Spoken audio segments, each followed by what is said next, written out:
Jeff and Big Joe. He takes it, he drives, touchdown Indiana. I feel like Oprah's handing out threes to the Boilermakers. Baldwin for the win! Yes! Care to chime in? Can you believe that? We're still waiting. On 93.5 and 107.5. The Fan. Boom, baby! There you go. Boom, boom! Good morning. Welcome into the Fan Morning Show. Thursday. Somebody take your headphones again, Joe. Every morning. Man, every hang afternoon. on. Let me grab these. That's all right. I don't need them. Okay, I came in this morning and my headphone jack was missing off the end of mine. That's normally my outlet. All right. That's how that goes. Somebody's normally stuck that into my deal. That'll never show up again, Mark. Can you Come on. Can you even keep up? No. I need to get paid overtime for how much extra stuff I have to do with this. We need an intern to mark the tape, Joe. Draft day in the NBA, Colts camp, day number 2. The Olympics are going on. And Joe, I'm telling you, I used to play this in junior high and high school gym class. Team handball is a rockin' sport. That's handball. Okay. Team handball. Yeah. No, that's Because it's like a mix between, imagine you can dribble the ball, you can take up to 3 steps, you can chest bump each other like for a block and things like that. Can't throw shoulders into people, but you can kind of chest bump, and there's a goal on each end. And so as long as you don't take more than 3 steps, you try. The idea is to try and score a goal with, you're carrying the ball in your hand, throwing it, things like that, passing it. It is a blast. It's physical enough without being ridiculously physical where you need, pads and things like that. Quick, stop, start, go, endurance, sprint. I mean, it's a workout and it's a blast. And they got this big open court. They're playing women's team handball right now. Does that not look fun? Oh, yeah. No, it's water polo without water. It's exactly what it is. It's exactly what it is. And I'd forgotten that's what that was called because I was really intrigued with that the last time that was on the Olympics and they actually started showing some of it. So, no, because I'm used to the handball that you used to do on the racquetball court. Right. And when you can hit each other and stuff like that, I was like, really? Yeah. So I was totally messed up on that. So there isn't. How many people did racquetball courts just went away. How many people did you put in the emergency room when you were playing handball? We never played handball. Okay. We never. No, we played battle ball, and dodgeball or whatever. Yeah. But no, we never got into handball. But no, that's what happened. All those racquetball courts ended up turning into auditoriums and stuff because I don't know if anybody plays anymore. We were watching 3-on-3 the other day, and I was thinking, I wonder, could you imagine like another 20 years if they had the game 21 when you're playing basketball? Mm-hmm. That would be fun to watch because that gets a little testy and physical sometimes. Everybody's going for that basketball. Yeah. After the shot. That would be fun to watch, right? Man, I don't know if there was a more grueling sport to watch than that 3-on-3. Man, it was like they didn't have air conditioning or something in there. Even the gals, within the first minute, I mean, everybody was just dripping sweat. There's no stopping because immediately after a basket's made, you got to grab it, hurry up, and run it back behind the 3-point line and get your possession going. It's constant motion. You're trying to get there before the defense can get set up and all those things. Those dudes, especially some of those big dudes, they were in great condition, but they were sucking air, Joe. A lot of grabbing. A lot of made guys mad. A lot of guys holding on to the bottom of their shorts when there is a stoppage in play, man. I never bought into that whole thing either because I constantly did that. And to me, I don't know if it was being in a huddle. I think it's the heaving of the chest at the same time as the dead giveaway. Yeah, I don't know if it was being in a huddle or something that just, you always kind of bent over. The offensive lineman would do that. But I never found that to be an issue. You could tell the team's more tired by how they're gripping their shirt. No, everybody grips their shorts. No, I think it's the heaving of the chest and the grasping for air. Yeah. Along with holding your shorts that is the dead giveaway. Yeah, it's leaning up against somebody else. Leaning up against the opponent. For some guys, that's called defense, Joe. Well, you got that too. Low post defense, right? He's going to lean on this dude a little bit. That's how Shaq used to get in trouble all the time. Guys would lean on him, and he was so big and strong, he would just make mincemeat out of him. Well, you'd knock him over, too. They'd initiate the contact, but they'd go flying, and Shaq would get the foul. It took three-quarters of his career for referees to figure out how to even officiate the poor guy. Yeah. I think I told the story one time before, but I didn't play a whole lot of basket. I mean, I was on the team and everything, but I didn't play a whole lot in games But were you the guy in Hoosiers when it was your time to come in? The rest of the team went, okay, game's over. All right. It's time to Gotta have 5 mop up up there. time. You sure we can't play with 4? Yeah. But I was in and our referee, the referee for the game was our Bible study teacher. And so I'd see him every Sunday morning, and he refereed one of the games that we were in.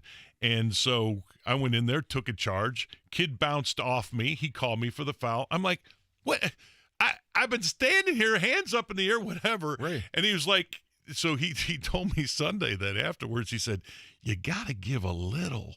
You got I can't call a foul on a guy that bounced off of you and had to be attended to by the physician. I'm like, Joe, I get it. if they're carrying him off on a stretcher, they're not going to call him for the foul. They're not going to call him for it. So that's where the whole acting thing came Yeah. in, and where I understood a little bit better. It's like, yeah, but he ran into me. He's like, yeah, but you weren't altered in any way. You need to pretend a little bit better. I was like, okay. I don't know who it was, but Shaq was getting really frustrated with stuff like that one time, and I think it was a guy named, look it up, Mark, maybe Brad Lohaus, and Shaq had enough, and he took a full swing over by the sideline, and thank God he missed Lohaus' head. Because could you imagine if that dude, with nobody, with the other guy not really being prepared for it and moving? You remember Kermit Washington? I mean, I remember Brad Lohaus from his Iowa days, and he was just a beanpole of a guy. So I'm trying to think of what he would have looked like then in the Google who did Shaq try to kill on the court one time. I think Brad Miller was one of them. I remember him and Maybe it Brad was Miller Brad got into a Miller. scrap one time. Brad didn't back down from anybody. No. That might have been a mistake, Joe. Because here's the thing about Shaq. I don't know that he could. I don't think he's of the mind to intentionally hurt you. He's not that kind of a guy. But he could accidentally do a lot of damage. I don't know he's the right guy to necessarily stand up to, Joe. Yeah. There were 2 guys I just looked at and were like, well, actually 3 if you start taking in some of the pro wrestlers that I got to see up close. But Shaq was by far the biggest human being I'd ever seen. The shadow that he cast, because we were in 2000, we went and we're at the brand new Staples Center. This is interesting. It was Brad Miller, but this is even better because I Googled who did Shaq try to kill. So you know what came up? Lawsuit claims Shaq ordered multiple murders. Fresh off a story claiming that Shaquille O'Neal, and this is, God, how old is this? What's the date line on this? 2011, Joe. There you go. July 2011 at, this is posted on CBS Los Angeles news site. Of course, it's got a big old picture of Shaq and his smile up there. But it says, fresh off a story claiming that Shaquille O'Neal is caught up in some strange kidnapping sex tape thing, here comes another doozy from TMZ. The website has obtained a lawsuit filed against Shaq on Friday that, get ready for this, and remember, if you're just tuning in, this is like a 10-year-old story that nothing ever came of, alleges that the big man requested and directed multiple murders on a gang member, a record producer, and a woman that he allegedly had gotten pregnant. So there you go. I don't think anything ever came of that. It's a ridiculous story, Joe. Yeah, you would think. It went so far as to getting... Yes, your star NBA center is just ordering hits on people, Joe. I mean, are we going to buy that? Well, he can't do it himself. I mean, well, that's tabloid. That's tabloid stuff. He did once threaten to kill Kobe Bryant. That one I believe. Yeah. You know, those guys, they had the greatest love-hate thing going on of all time, right? Yeah. I did that. You wonder back in the day what some people were capable of, but no, my roommate in Buffalo with the Bills was a running back for LSU, and he said Shaq was the biggest kid he'd ever seen. That's all I've ever heard from people. Very childlike, fun-loving, never, not really a mean bone in his body kind of thing, just very playful and everything. So, yeah. You wonder. L.A. can do that to you, though. Miami can do that to you, though. And you could see him at a party being Shaq and going, yeah, I'm going to put a hit out on this guy, and then I'm going to get this guy, and I'm going to go after this person and that person. And to him, that's the end of it, right? Yeah. I could see something like that. Yeah. Look, yeah. everybody's, how. Well, nothing came of it, so. I never even heard of it. I was 10 years old. I never Right. even heard of that before. I was just looking up to see who I thought I'd put, who did Shaq try to kill? Brad Miller did come up, by the way. So not Lohaus. It was Miller. Pineapple Nick says, and here I was about to call in to request Shaq's phone number. Have you seen the commercial where he walks in like undercover boss to the pizza place? Yeah. And the guy goes, I knew it was you. All right, we got draft coming up later on tonight. Pacers have the number 13 overall pick. So here's the thing, though. What are you, Mark, what are you honestly expecting? You're at 13. It's not going to be a no-doubt, no-brainer, can't miss. So I don't think you can expect this guy to come into the league and all of a sudden be like second or third team All-NBA right away.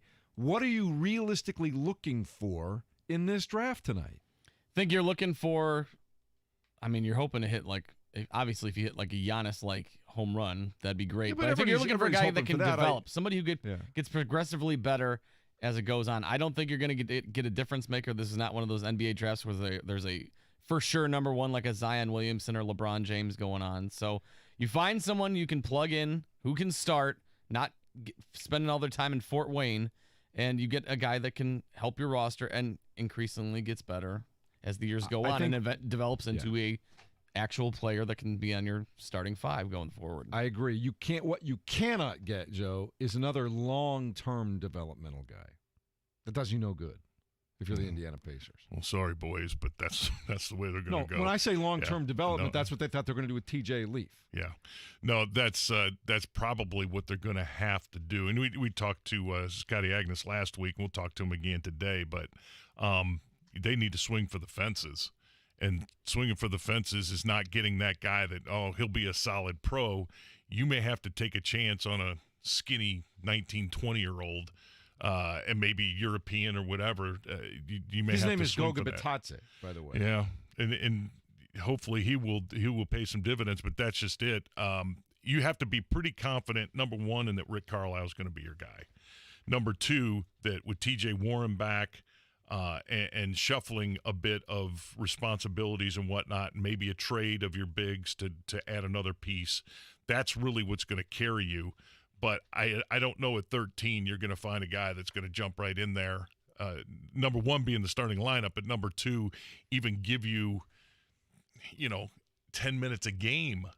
I just don't know that that's realistic in this day and age out of that draft unless it's the first 2, 3, 4 picks. So, and there's been a lot of talk about them swinging for the fences. Swinging for the fences means you're going to gamble. What position are you looking for? Would you like to see him bring in another big guy? What do you want to do? They got wings all over the place. Don't go big guy again. I talked to our buddy Jimmy over at Pat Sullivan's place when John was doing a show out there, and Jimmy's the biggest Pacer fan there is and everything. And he said, you know what? Just a 6'8" guy that can shoot. And it's like, yeah, isn't that really every NBA team would love to have a 6'8" guy that can shoot and maybe play a little defense? Patrick Mahomes, equivalent. Right? That's all you're looking for. If you can have all these 7-footers that used to be back to the basket guys that now are continuing their NBA careers as 3-point shooters, you sure as hell can teach a 6'8" guy to shoot. And let's just get Luka Doncic version 2. Perfect. Just right off the bat, but I just don't know it's a total gamble at 13 though, because if it wasn't a gamble, every other general manager would have been like, I'm taking that guy right there. Right. So, or we'd all know. We'd all know where these guys are slotted in. The NBA, you just don't know. You sit back and because the trade part of that is the other issue. Yeah, how many guys did we end up drafting that weren't here? Mm-hmm. Karis LeVert went in a trade. The Kawhi Leonard thing was part of a trade. You just don't know. You have no idea on these guys. So Kevin Pritchard has been pretty good at acquiring talent via trade or the T.J. Warren signing or things of that nature.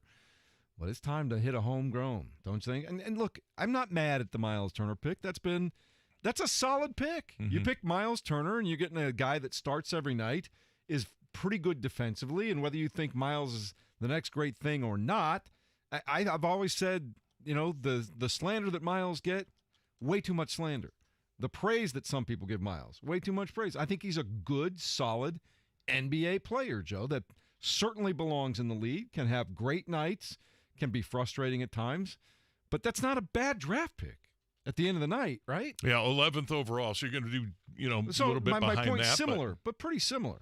Yeah, he does something spectacular. He's a league leader in one category. He can block shots.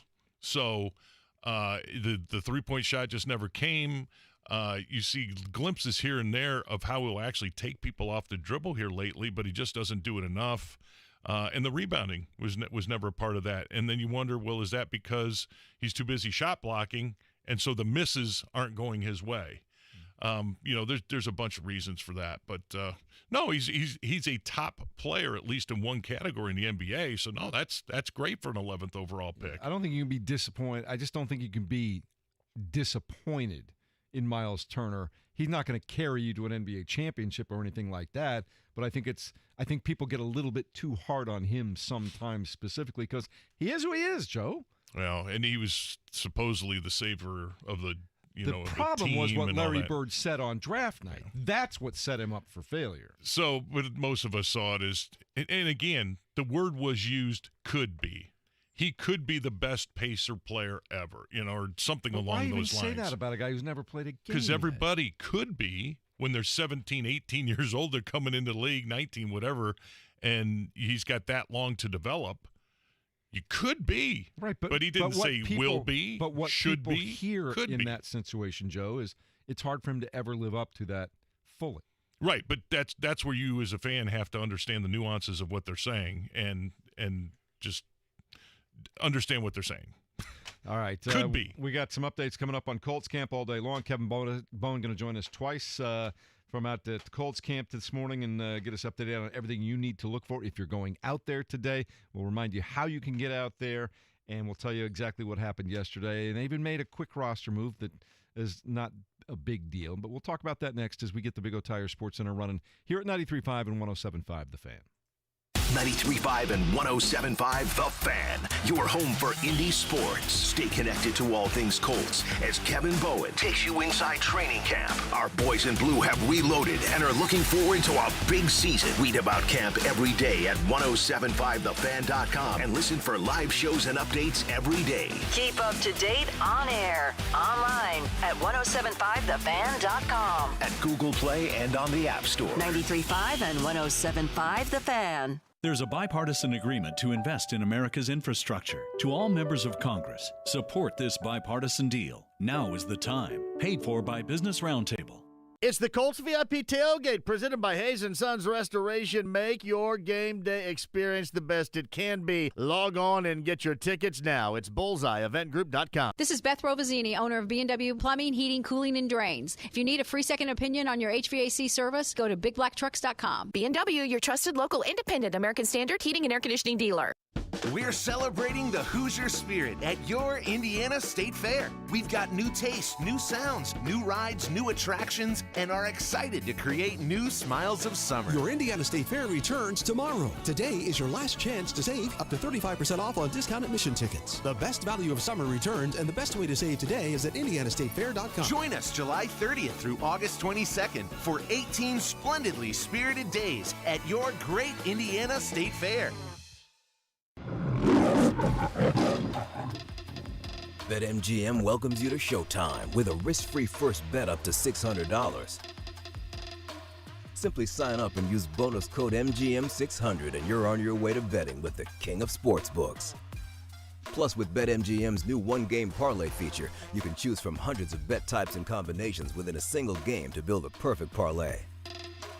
All the action on all your favorite sports will be at your fingertips when you download the app or go to BetMGM.com and use bonus code MGM600 to make your first bet risk-free up to $600. Bet with confidence and turn game day into payday at BetMGM.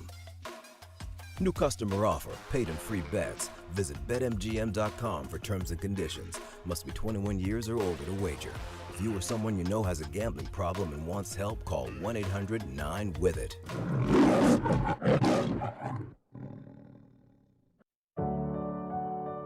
At Bank of America, we're helping to meet the need for more affordable housing through community development banking. I'm Andy Krask, president of Bank of America, Indianapolis. My teammates and I are deepening our commitment to help meet the affordable housing need. Here in Indianapolis, we're also collaborating with Habitat for Humanity to expand options for more people. What would you like the power to do? Bank of America N.A. member FDIC, equal housing lender.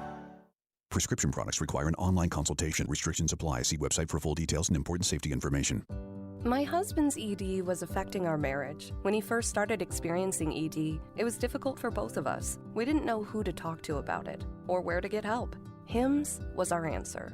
HIMSS connected my husband with a licensed provider online. He was able to get medication to treat his ED at a fraction of the price people pay for the name brand. It was delivered to our door, and guess what? Our sex life is back. It works. Right now, get your first online provider's visit totally free when you go to forhims.com/love. Yep, free. No copay, no expensive appointments, and no awkward face-to-face conversations. Just the care you need. Thanks to HIMSS, we got our sex life and our marriage back. To start your free online visit, go to this exclusive address, forhims.com/love. That's forhims.com/love for your free online visit. forhims.com/LOVE. The Sports Center update on 93.5 and 107.5 The Fan is presented by Big O Tires, the team you trust.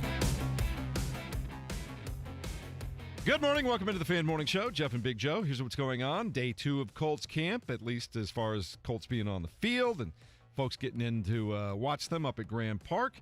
Day 1 is in the books, Joe, and the brand new quarterback, Carson Wentz, talked about his first day at school.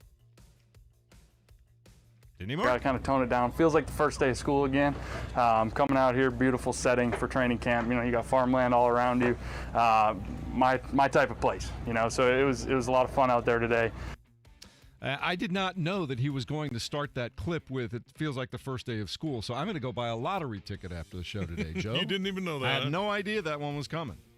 Yeah, he said he was pretty amped up.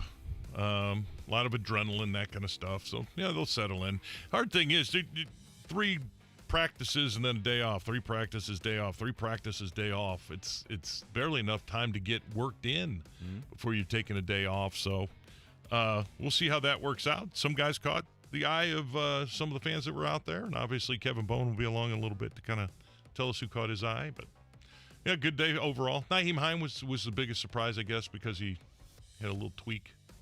Something they were just holding Don't them out. Start that. Exactly, but that's is just as much. But a little soreness or something. I think he said in his hip, but not a big deal. I think that's a veteran move, Joe. All right, day one. Day one in shorts. He knows the offense. He knows what to do. He knows where to go. I'm not worried about him. Oh, exactly. No, it just gives other guys an opportunity to get a little bit more time. Marcus Brady, the new offensive, can we call him Guru Wiz? Not yet. Not yet? Just offensive coordinator. All right. His first impressions of his new quarterback. Overall, I thought he did well. Made some great checks in the run game, the passes. You know, we put a lot on his plate mentally. He handled that very well. He threw the ball well today. Had a few missed throws, but, you know, it's first time getting out here with defenders in our receivers' face, so it's all new for them. So, you know, we're going to continue to get better every day. Just once love to hear after one day of camp a guy go, yeah, I don't know what we were thinking. Did you see that out there today? Big mistake. Waiver wire. We're about two periods in. Frank and I just looked at each other like, uh-oh. Right? Can you imagine? Yeah, that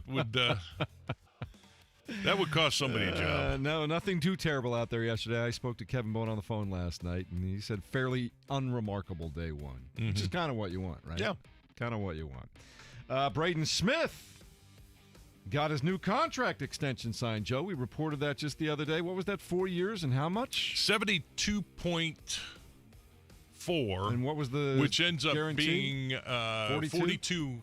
So it ends up being, I think, the second highest paid contract, second highest for a right tackle behind the kid from the Saints, who's 27 years old. Yeah. But as far as guarantees, I think it's third or fourth most. Just once. All of us. I speak for everyone when I say I'd like to wake up in the morning and go to bed $42 million richer than when I woke up, Joe. Yeah. Just once. Next year, I think. So it's an extension, and that's why the guarantees are so important. Good for him. If something would happen to him this year, he is at least guaranteed $42 million. Good for him. Yep.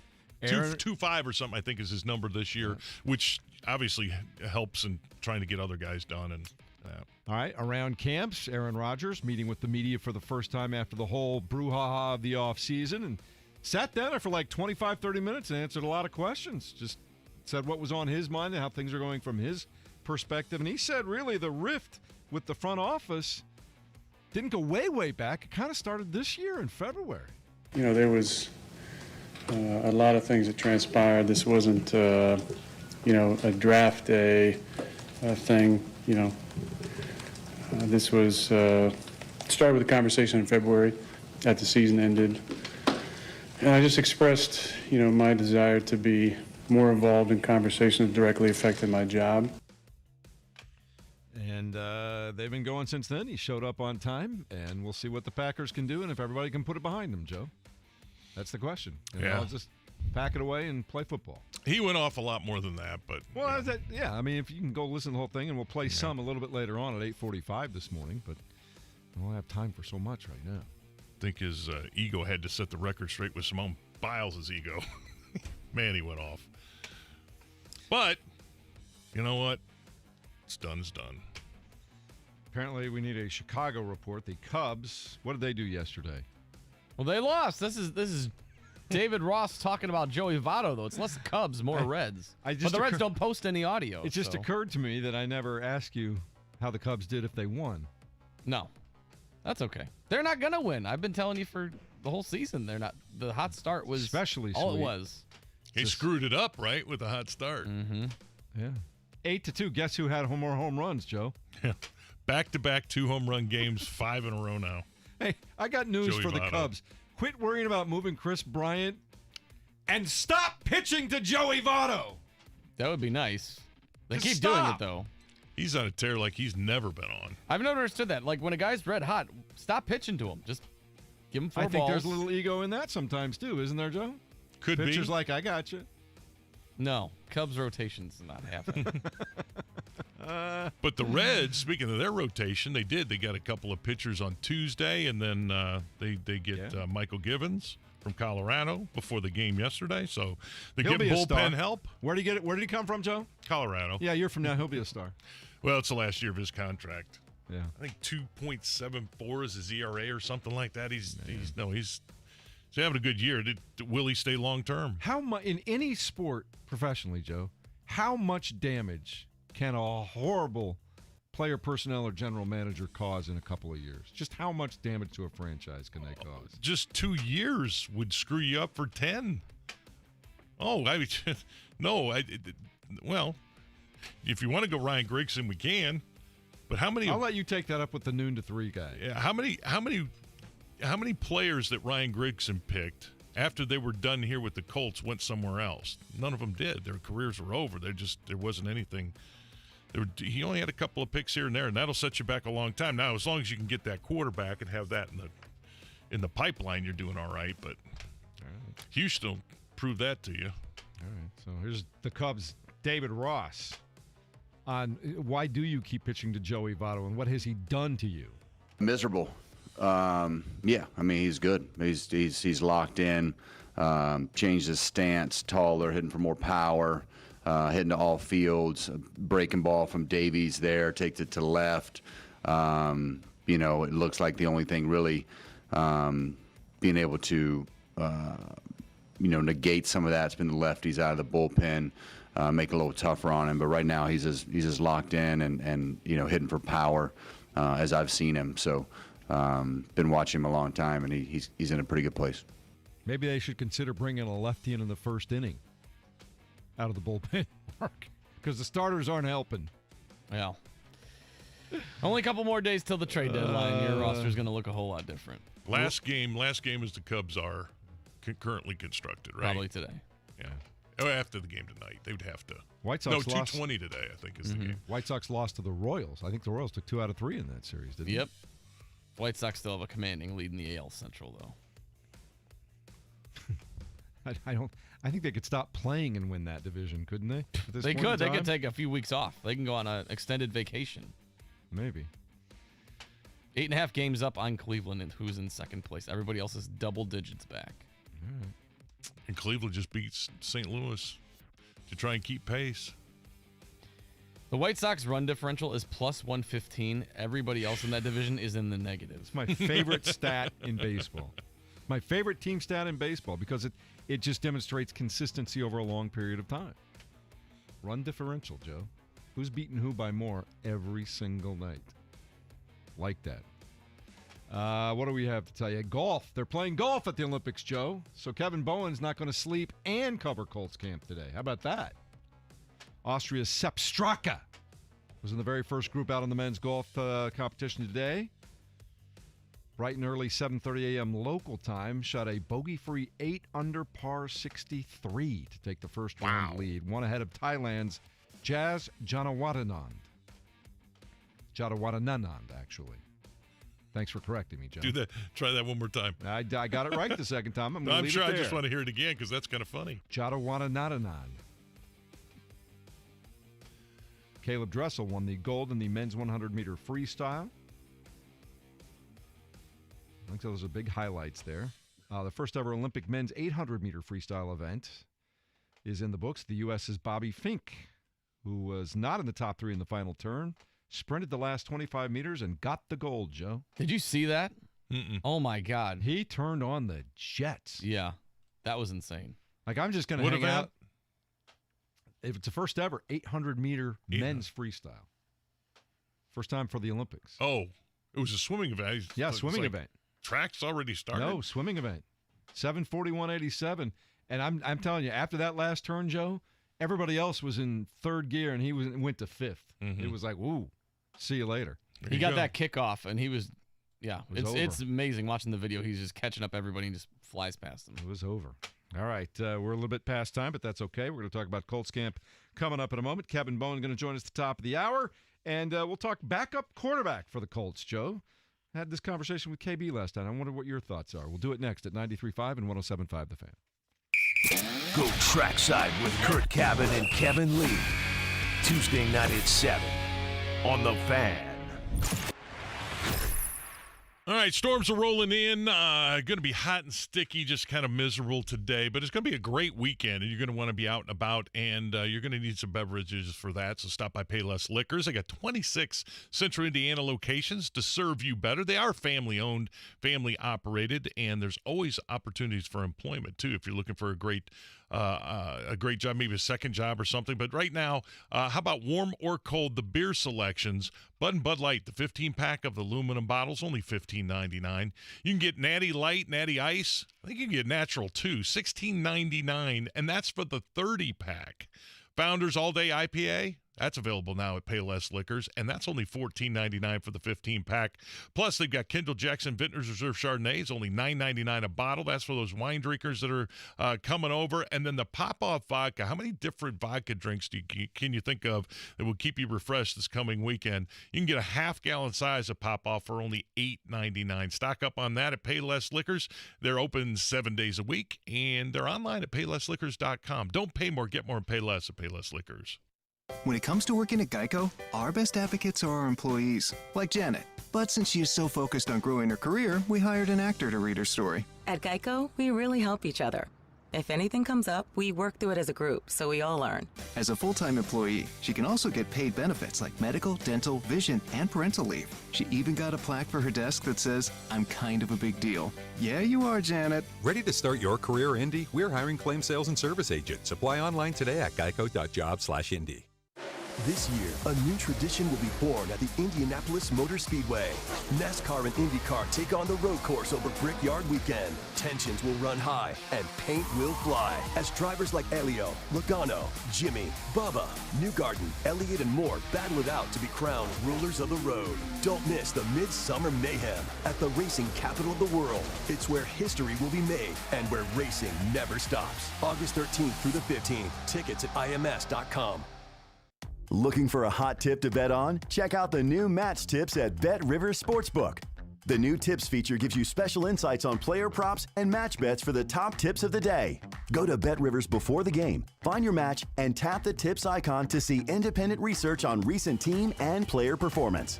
Bet with confidence. Visit the Bet Rivers mobile app or go to betrivers.com and get the top tips of the day. Must be 21 and located in Indiana. Gambling problem? Call 1-800-9-WITH-IT. 1-800-994-8448. Wendy's only serves one kind of breakfast, a better one. So toss out your old soggy egg wedge and get 2 sandwiches like the sausage, egg, and Swiss croissant for just $4. Choose wisely. Choose Wendy's 2 for $4. Limited time only. Single item at regular price. Price and participation may vary at U.S. Wendy's.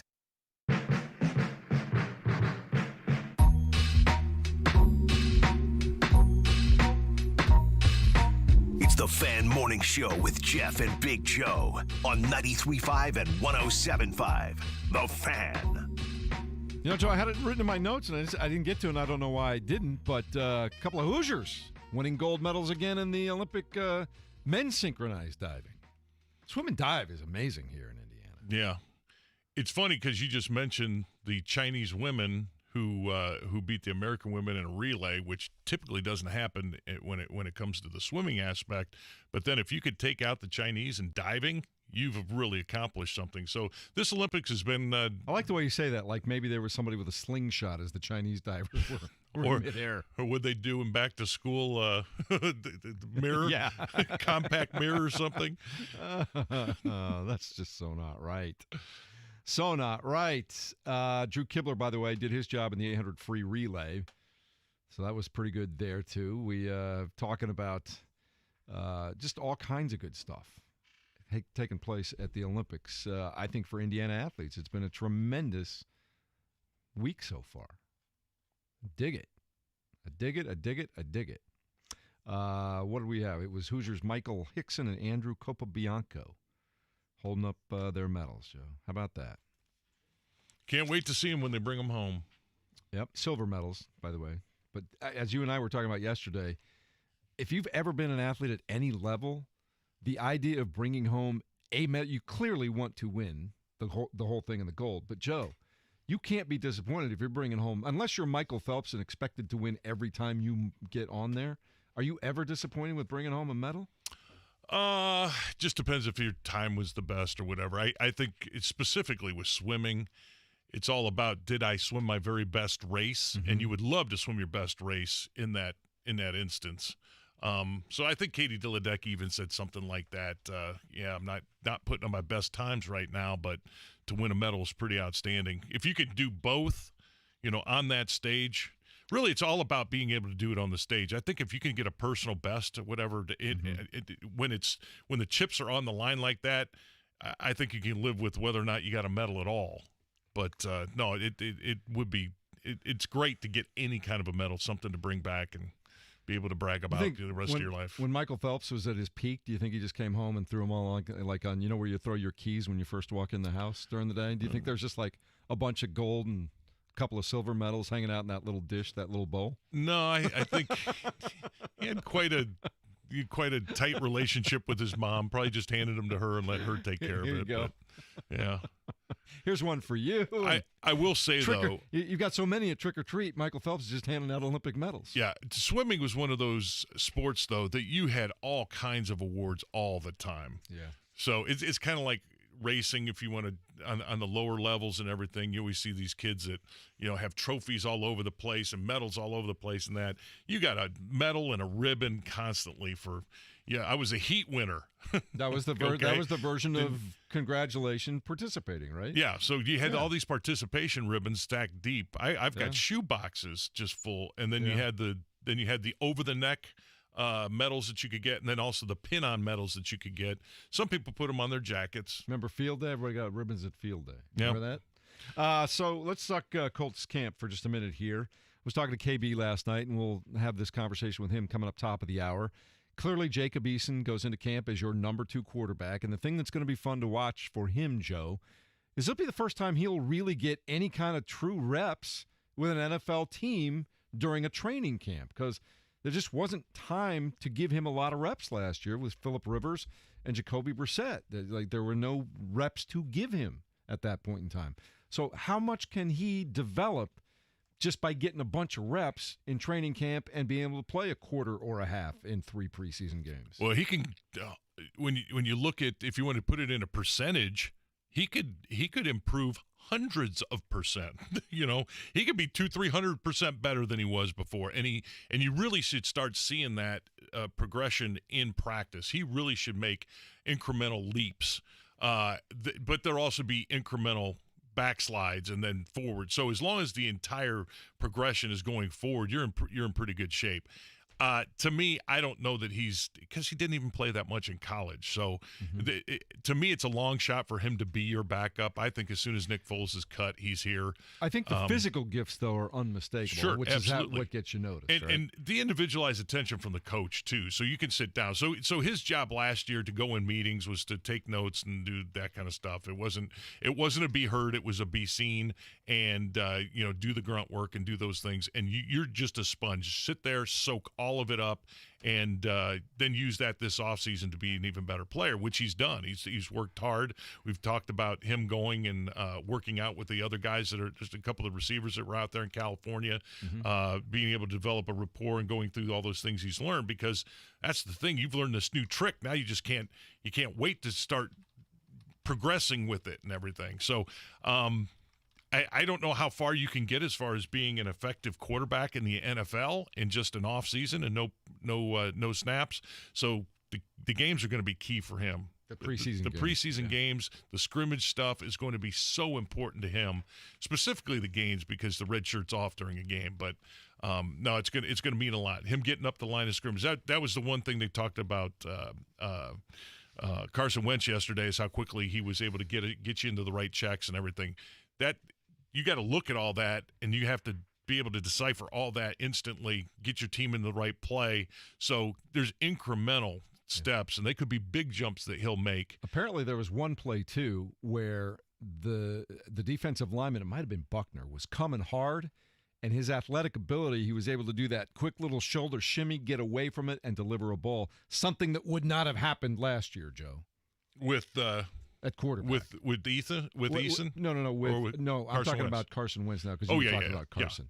Yeah, absolutely. Yeah, no, there was a statue back there before, and that's fine. That's you knew what you were Rivers, getting to Phillip Rivers. Who Phillip was. But no, this is different, and that'll also then obviously help the defensive line when they got to play against these mobile quarterbacks that can get out and around. So looking back at the college career of Jacob Eason, 26 games started, Joe. 39 touchdowns, 16 interceptions. Did not really run the ball. Not a guy that ran the ball all that much. I'm going to go through some of the pre-draft measurables. You just kind of give me your initial thoughts on those, okay? For quarterback, 40-yard dash, 4.89. That's not bad, right? He can it's move. okay. No, I mean he can move. He's not a statue. You'd like a 4.6, 4.7 out of a kid that's that athletic. But 3-cone drill, 7.5. What does that mean? I don't even know what that means for a 3-cone drill, because you're a lineman. You're down, back, down. It's right. It's basic. What's a good time there? Do you know? No idea. I don't even know. So. Doesn't matter. It's not anything he's going to do as a quarterback. Yeah. 6'5" and 7/8, 231 pounds, 32 and 7/8 inch length of his arm, and 9.5 inch hand size. And people like to make a big deal about the hand size, which is important in that when you go to tuck a ball, cold weather, wet weather, it's nice to have more grip on a ball. It's not. I don't know that any of those things stand out, is my point. No, I don't know what wingspan and all that kind of stuff is too. Does that matter for a quarterback? In that throwing motion and things, it could get to be a problem if you're setting short and you don't want that hand to be hitting helmets in front of you. So delivering whatnot. I'm much more the mechanics. Let's see how quickly he can get rid of that ball. Yeah. And then obviously the mental part of that, how quickly he can get you into the right play, then how quickly does he decide who he's going to and can he get the ball there. But it's also the most important part is your accuracy. You've had guys with noodle arms that stayed in the league a long time because they could put the ball in the money. So we'll see. It'll be interesting because, again, the physical gifts are there. You see the arm. You see the arm strength. If he can figure out what he's looking at and make quick decisions, the right decisions, maybe you got something going on for down the road. But right now, you got a franchise quarterback in Carson Wentz. So you don't have to worry about Jacob Eason as long as Wentz stays healthy. That's not always the big easy. If. Yeah. That's the big if, because he has had some injuries in the past, and you don't have a left tackle yet. You don't have the left tackle until well into the season. So yeah, it's a big question, and why. I can't wait to see him, because I think he does have a lot of upside and a lot of potential. Whether or not he'll be an NFL-type quarterback, that remains to be seen, because it's a long road for him. So when we ever get the chance to talk to Chris this year, I do want to ask him, I'm not mad about it. I just want to help me understand why put a draft pick on Sam Ehlinger? Draft arm. But a draft pick. Yeah, well, you obviously saw something you liked in him. I don't know if it's... It was more of a gamble. I mean, he was a high-risk, high-reward kind of guy, and I think that if you can take him and mold him into something, I think you're just looking at it as a quality backup in that case. It then pushes Eason. You know, you want competition everywhere you go. I just don't think it's really going to matter. I don't know that you can see enough progression in Jacob Eason to say, yes, he's definitely my backup guy this season. But you need a practice squad quarterback. And if Eason's going to be your backup, then you need a guy that's going to be throwing in the backup stuff. Colts camp continues today. Again, 10 o'clock is when they practice out at Grand Park. If you want to get tickets, I don't know if you can get today's tickets, but if you want to get tickets to future days, go to Colts.com. Do they still have any left for the rest of camp? I'm sure they do. I think you can get them because it's just once they're at capacity, then they'll just turn people away. I think. They will issue what they do is they issue the free tickets up to capacity for that day. Then you go in, you download or print your ticket, you scan it when you get up there, they let you in. That's kind of how it works. Yeah, you should be all right. They're talking, I think, 2 o'clock-ish is when the weather's supposed to turn a little bit. You can still get tickets for today, it looks like. Okay. So check that out. Colts.com. Everything else you need to know, have to know, been wondering about in your car at stoplights. Mark has too. You do stop at stoplights, right? On occasion. All right. If the kids are in the car. Well, depends where I got to get to. No, I'm just kidding. All right. Will the Pacers get it right tonight? And you guys can use whatever you think right means. TBD. No. You won't know. No. They will draft the guy. They won't make a deal. They'll draft the guy, and you will not know for 2 to 3 years whether or not it was a good pick. I hate to agree with Joe, but at 13, like nobody knew Giannis was going to be Giannis when they took him. 8 years it took that. I know. I'm talking. I need you guys to look into the future. I need you to see. Odds are no. When we look back on the 2021 odds are going to draft. say no. The odds are no. When you say get it right, what do you talk? What's my definition of getting it right? It's whatever your definition is. Is a full-time rotational player that can do good things for you in the NBA on a consistent basis, Joe. I think it's really hard to find at 13 for any team. And this group has not shown the proclivity to make great draft picks all over the place. Odds are no. Will this draft pick save Kevin Pritchard's job should this team not be very good? No. But it could help the Pacers in the future down the road when they're actually that's why the draft is just such a crapshoot, especially in the NBA. If I was Kevin Pritchard, I'd be drinking is what I'd be doing, Joe. Well, they've looked at a lot of guys. They certainly have done their due diligence that way. They'll get somebody that can come in and do some things. Will he be a starter? You got enough guys vying for starting. I think you got enough scoring. How come Dallas is the team that can always find great legendary talent overseas better than anybody else? Well, they're high risk, high reward on some of the things they do too. Plus, they spend a boatload, but they'll have those 1 or 2 guys. It doesn't normally translate. I mean, the 1 year it translated into a very long shot championship. I tell you what, if I was putting together an NBA team for the next 10, 15 years, it's a short list before you get to Luka Doncic. No, that's where you're starting. Absolutely, that's where you're starting. But what about what's around him? Mm-hmm. All right, do you have more confidence in the Pacers hitting on the draft tonight or Jacob Eason being a solid QB if called upon? Pacers tonight. There's no track record there. There's no there yet, Joe. Yeah. Are you saying this year, backup quarterback this year? Mm-hmm. Yeah. That's the funny. It's a flip a coin thing on this one because the Pacers certainly are due. So you would think they'd be able to hit on something. I think Eason could be a decent backup. I just don't know if he can do that this year. Hopefully, we'll never find out.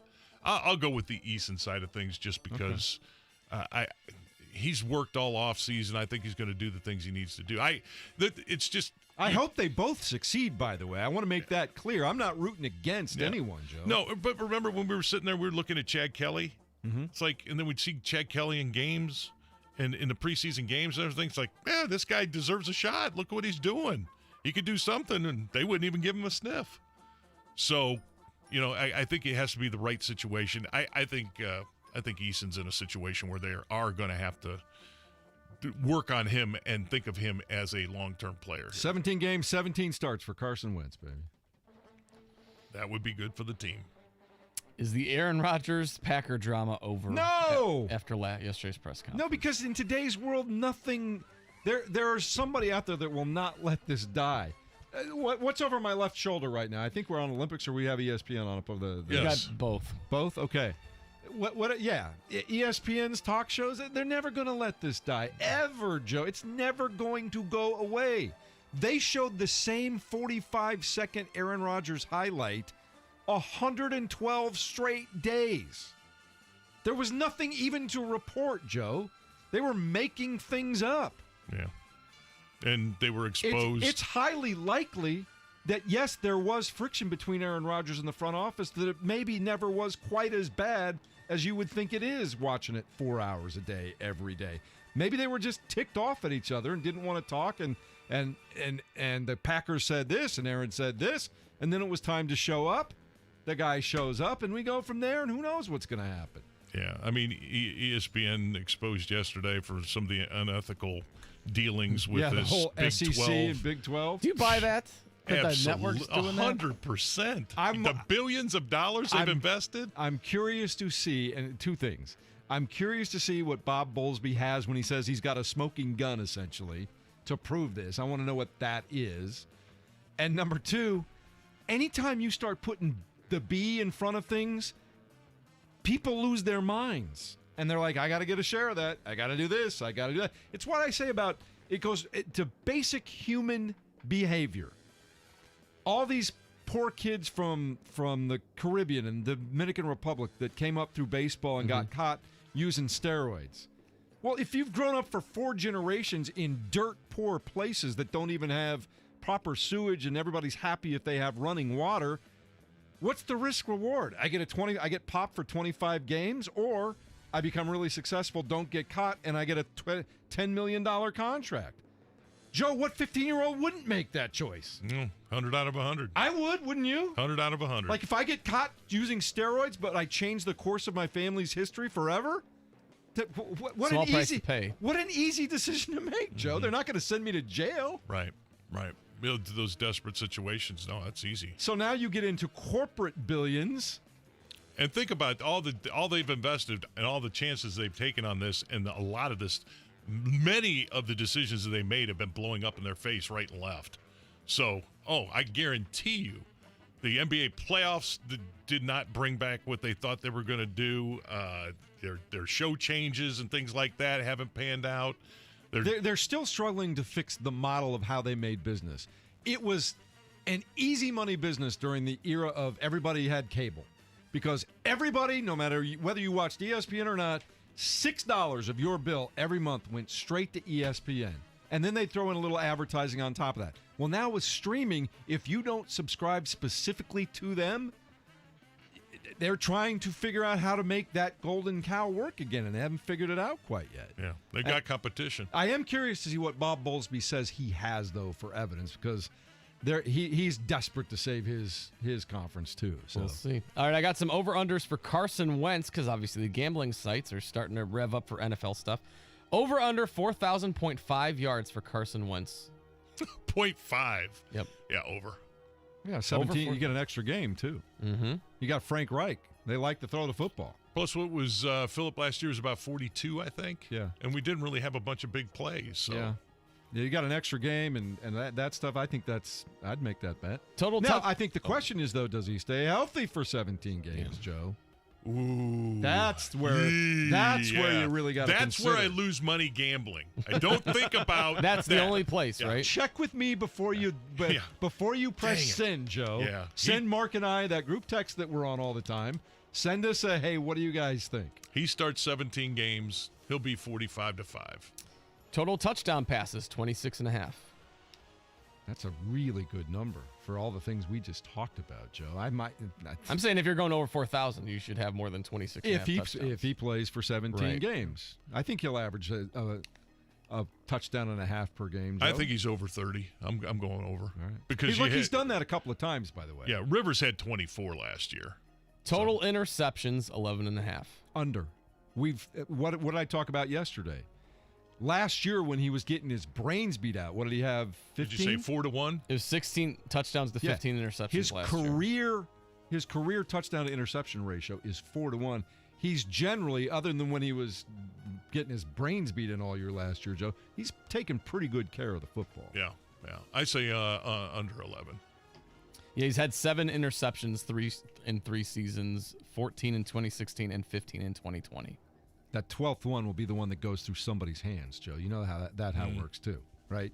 Right. You're good, you got the under, and then somebody lets the ball go right through their hands to the defensive back. Deflections. All right, that's it. All right.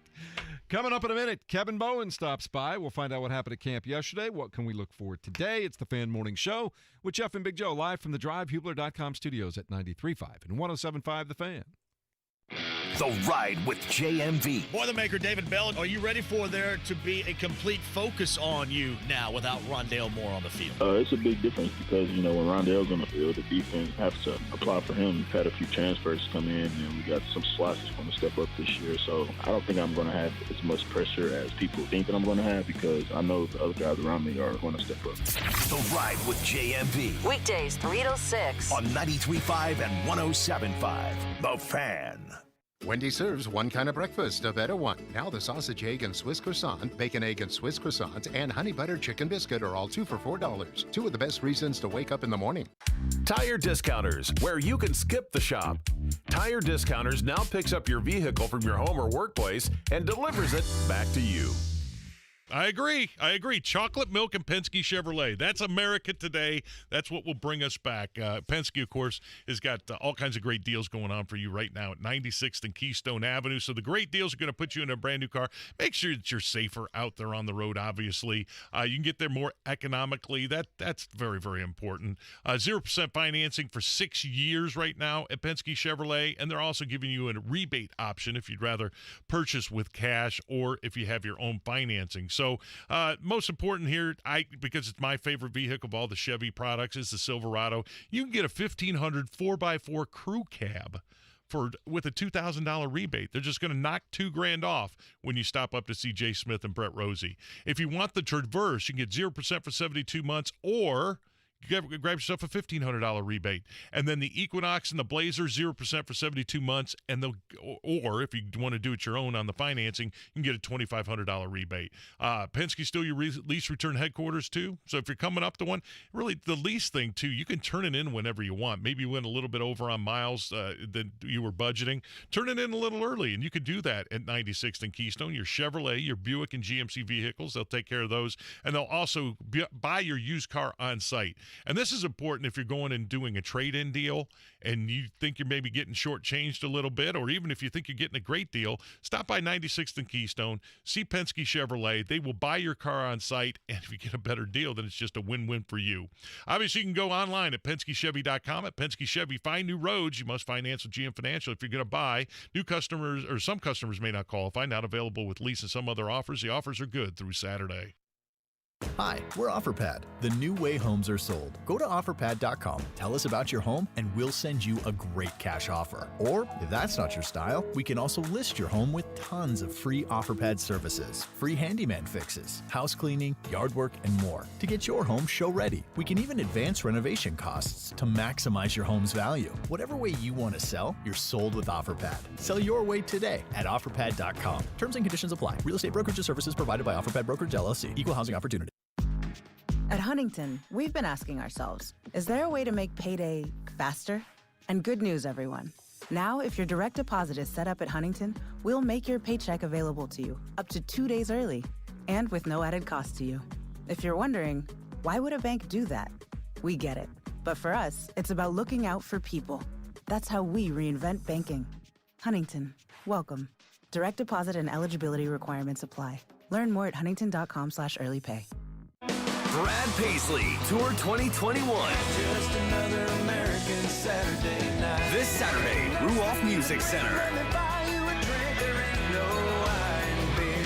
With special guests, Jimmy Allen and Cameron Marlowe. Country music superstar Brad Paisley Live. Reserve seat tickets on sale now at livenation.com. Part of the Coors Light Concert Series.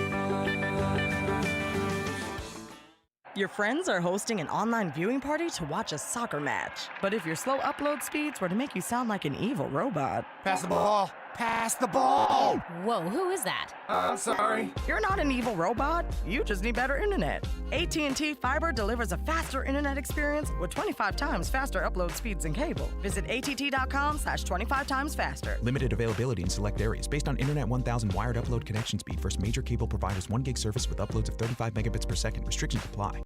Oh, according to research, 82% of people remember radio ads. That means that 82% of you listening right now will remember that this is an ad for ZipRecruiter. If you're hiring, 82% of you will recall that ZipRecruiter makes hiring faster and easier. And 82% of you will note that you can try ZipRecruiter for free today. But you have to go to ZipRecruiter.com/radio, like where this ad plays. 82% of you will keep in mind that ZipRecruiter's technology finds qualified people for your job and actively invites them to apply. Is that you? Who are you talking to? 82% of you will also know that I, live with my mom. But the most important thing to note is that ZipRecruiter works. In fact, 4 out of 5 employers who post on ZipRecruiter get a quality candidate within the first day. Will you be part of the 82% who remember where you can try ZipRecruiter for free? It's ZipRecruiter.com/radio. Again, that exclusive link is ZipRecruiter.com/radio. Yes, radio. That's ZipRecruiter.com/radio. 93.5 and 107.5, The Fan. WFNI, WIBC HD2, W298BB, WIBC HD3, W228CX, Indianapolis. Red Sox, Rays, Sunday Night Baseball. The coverage begins at 6 on 93.5 and 107.5, The Fan. Fan Morning Show with Jeff, Big Joe, and Kevin Bowen. Joe's got a new head coach and a 10-pound hot dog. I don't mind nuts. I've gotten more into nuts as I've gotten older. God, what are you doing? Joe paid me for that, by the way. Thank you, sir. May I have another? Elio Castronavas wins the 105th running of the Indianapolis 500-mile race. Yeah, I'll poop on this. I don't know. I don't know if we care about who is hot. Mark's not hot anymore. I'm too hurt. I am shocked and offended and hurt. Yeah. Do that. Yeah. Aren't nuts good for your prostate? I don't quite know how to answer that, to be honest. There's just so much in that one. I couldn't let it go. On 93.5 and 107.5, The Fan. I'm hanging out with a lot more strange characters than you guys. It's a bobcat! Take no life! I want to probe you. I just like to move on. I'm done. I'm over. I'm finished. Out of Context Theater this morning, Mark Dykton. Good morning, Mark. How are you? Hey, the best kind. Good news for you. You can relate to this. The cone came off the dog yesterday. He's all healed up and ready to go. What a lucky guy. He's all healed up, ready to go. How long did you wear your cone? 4 or 5 days. What? Just so the listeners know, there wasn't actually a physical cone. It was just peas and I said peas, peas and ice. It's getting worse. Just stop, Mark. It's getting worse. It's a Fan Morning Show, Jeff and Big Joe, and we welcome in our third member of the booth, the one, the only, Kevin Bowen, who continually questions life choices whenever we have him on the air. Good morning, KB. Yes, spot on. Morning, guys. How are you? Try. You know, no matter what you say, it'll get taken out of context tomorrow, right? You realize this. Correct. Yes. So that's why I always try to be on Mark's good side, but I feel lately that's been a battle for me. Yeah, there's no question about Not that. true. Not true. So here's the segue. Speaking of battles, the position battles, such as they are underway at Grand Park. What did we learn on day one? Well, position battle related, I guess. Let's start at left tackle, and Will Holden was the guy there for every single starting rep and 11-on-11 teamwork yesterday. I thought that was a bit surprising just because we heard so much during the spring and summer. The Colts talked about Sam Tevy, and it almost felt like, like I was one of the few people that was like, hey, what about Will Holden? Like, did we not see, that Pittsburgh game last year? He did pretty well against, a potent edge group for the Steelers there, and but the Colts put him in there, and again, it's not full pads. It's one day, but I thought he held his own out there. Marcus Brady, offense coordinator, said after practice that it's still open competition, and Tevy will get a chance, and potentially Julian Davenport as well. But again, Holden seems to be a guy that I just don't feel like he should be the forgotten man there. And if Eric Fisher's got to miss, some games to start the year, Holden, I think, deserves a great shot to be that left tackle. Look at the right tackle position, and Braden Smith gets the I looked this up, and I hope the numbers were correct, but it's the second highest for a right tackle, but it is the tops in the AFC. But that doesn't kick in until next year, so it really doesn't hurt any of the cap stuff, right? That's a good question. I assume that they ripped up his current one and just extended him now, and that's why they were saving some cap space, that they wanted to do it to kind of, eat into what you had remaining in 2020, but I don't know that for sure. Because I read it as extension, just meaning that they went ahead and extended whatever he's. All right, signing of defensive end DeMontre Moore. Is this just to get a look because Al-Qadim Muhammad's going to be out a little bit here, or is it just they're not real happy with what they have and they'll continue to look all throughout camp? Yeah, I mean, to me, when I see these, signings of you have 89 guys on your roster and you sign one more and the guy is, bounced around to 7 or 8 teams, it seems like in his NFL career, like I don't put a whole lot of stock into it, but when you look at bodies, yeah, I mean, I do think Al-Qadim Muhammad being out, obviously Dayo Adangbo is still on the mend as well, getting back from his rehab. I don't it's not like I watched the defensive ends yesterday and felt like they were being overworked, quote unquote. Maybe we'll get out there today and there'll be a guy that got banged up yesterday in practice, and that will explain a little bit more of it. But I do think it's a position where it's wide open right now, and obviously it's a position that you're always trying to look into. He was a former, third-round pick, so it was something of note coming out of college there. And I just think that they are trying bodies. And yesterday it was a whole lot of Kwity Paye and Tyquan Lewis. But I think given the lack of experience and proven experience at that position, I think it's a lot of just trial and error right now. So I got a question for you. We were talking about Jacob Eason, and he's starting to get some reps yesterday. What is the best expectation for what he can do? If you want to hope that Carson Wentz stays healthy for all 17 games, so how do you measure his progress this year?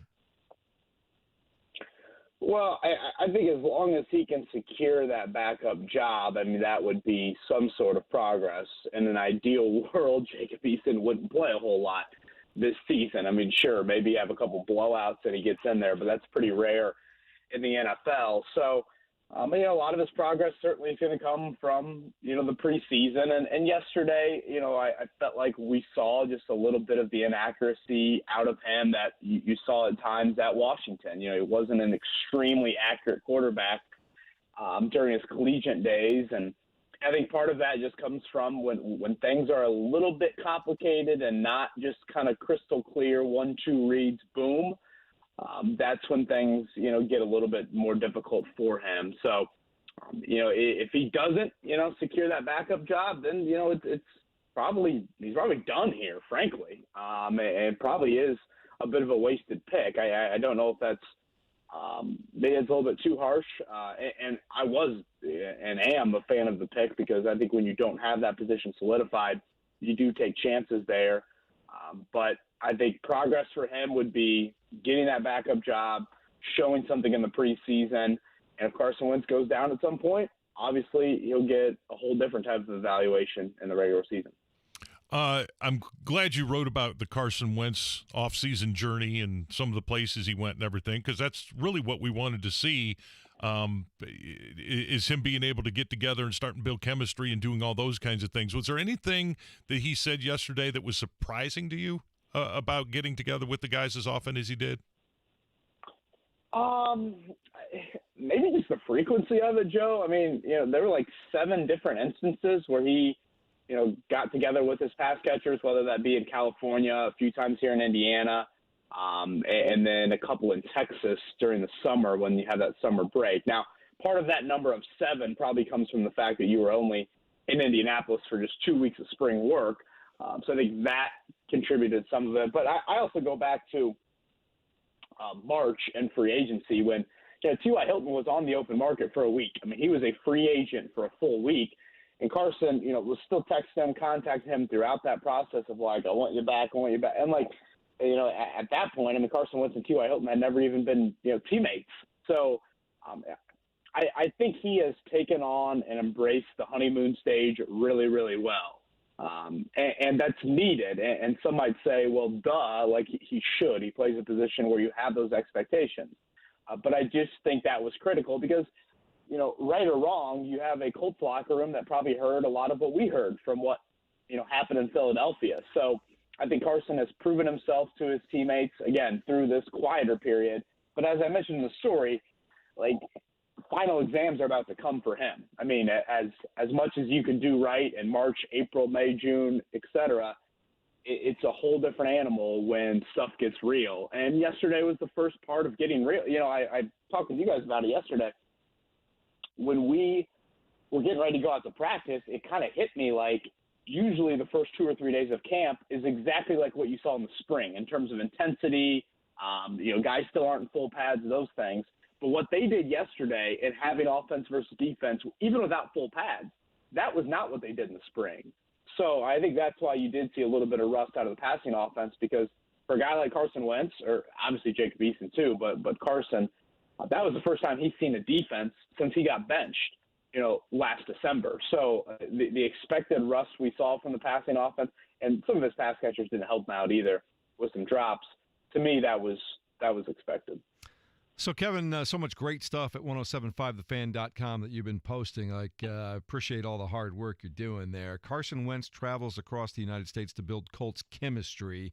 What was his offseason like to be able to try and ingratiate himself with his fellow teammates?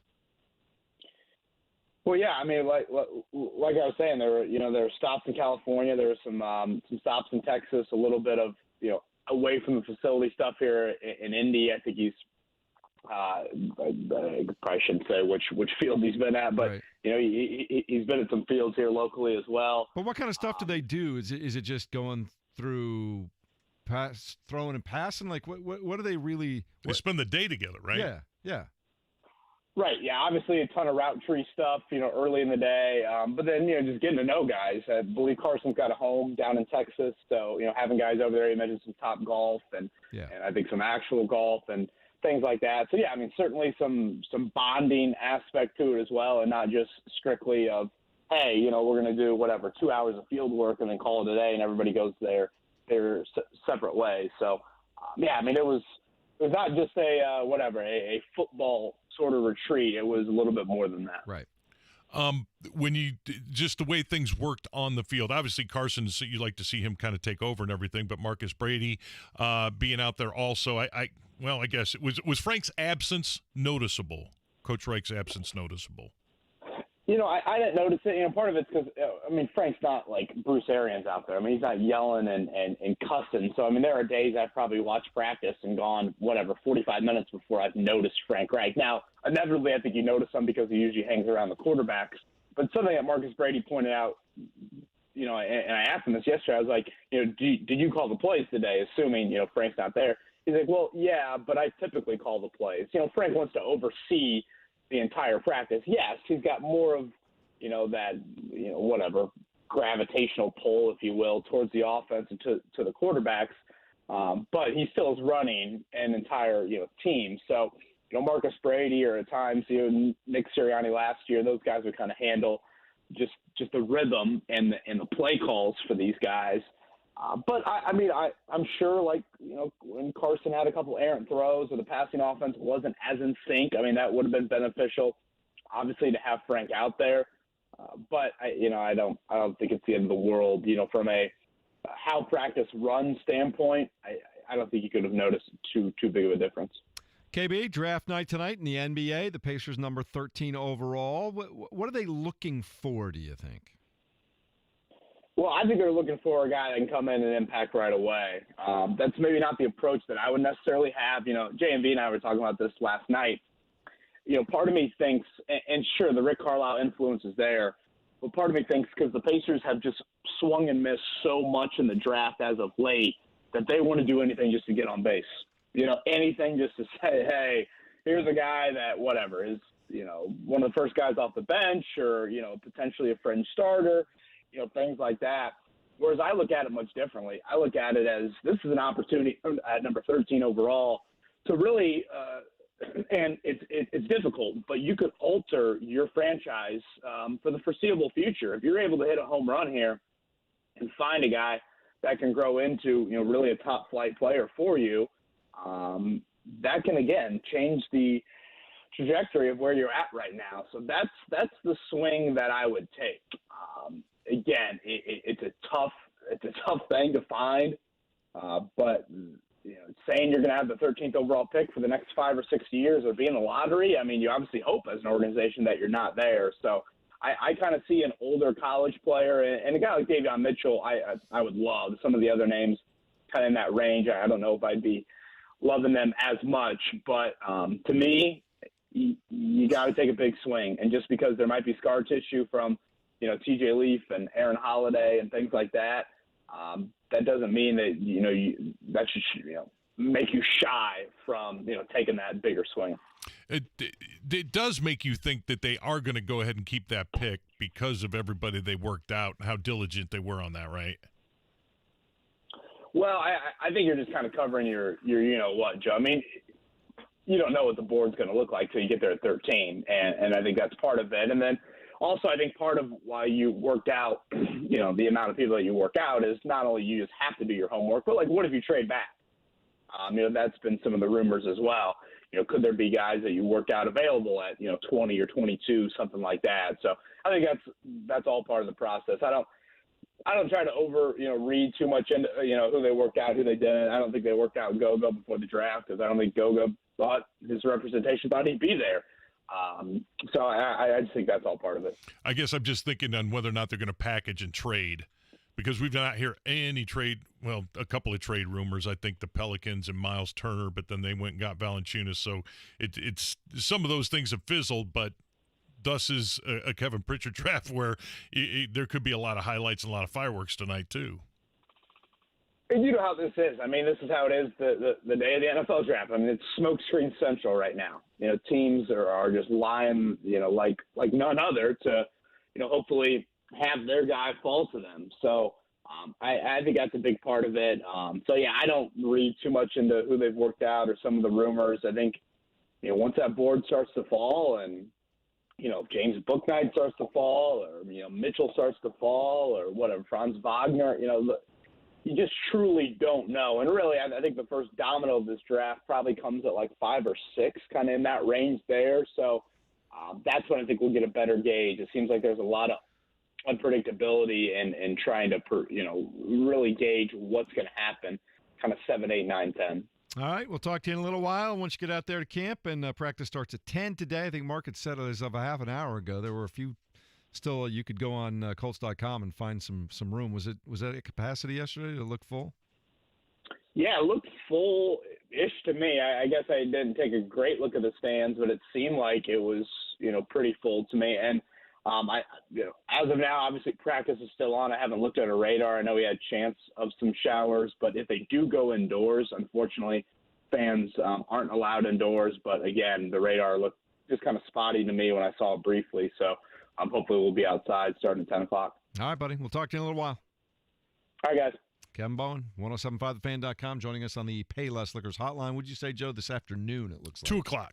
2 o'clock? 2 o'clock, some scattered storms should throw through. Up north, things are going on. The radar way up north this morning? Yeah, that's what I'm saying. The Chicago game, so the Reds-Cubs game could be off. There's a lot of red up there. Yeah, it did some fairly severe. And they're saying could be some high winds and hail here, but they don't expect tornadoes or anything really severe. But like it's just so stinking humid out there, and when we get up to the 90-degree level, heat indexes are going to be over 100. Mm-hmm. So if you are going out to Colts camp, make sure you take your water with you and maybe a towel or something like that to help keep you cool. I've been taking much shorter rides all week long. Yeah, maybe 30-40 minutes, just try to get something in and stay loose and stay fit and go. Yeah, it doesn't look like you're going to have to worry about sun as much, but it will be awful sticky and all that kind of stuff today. All right.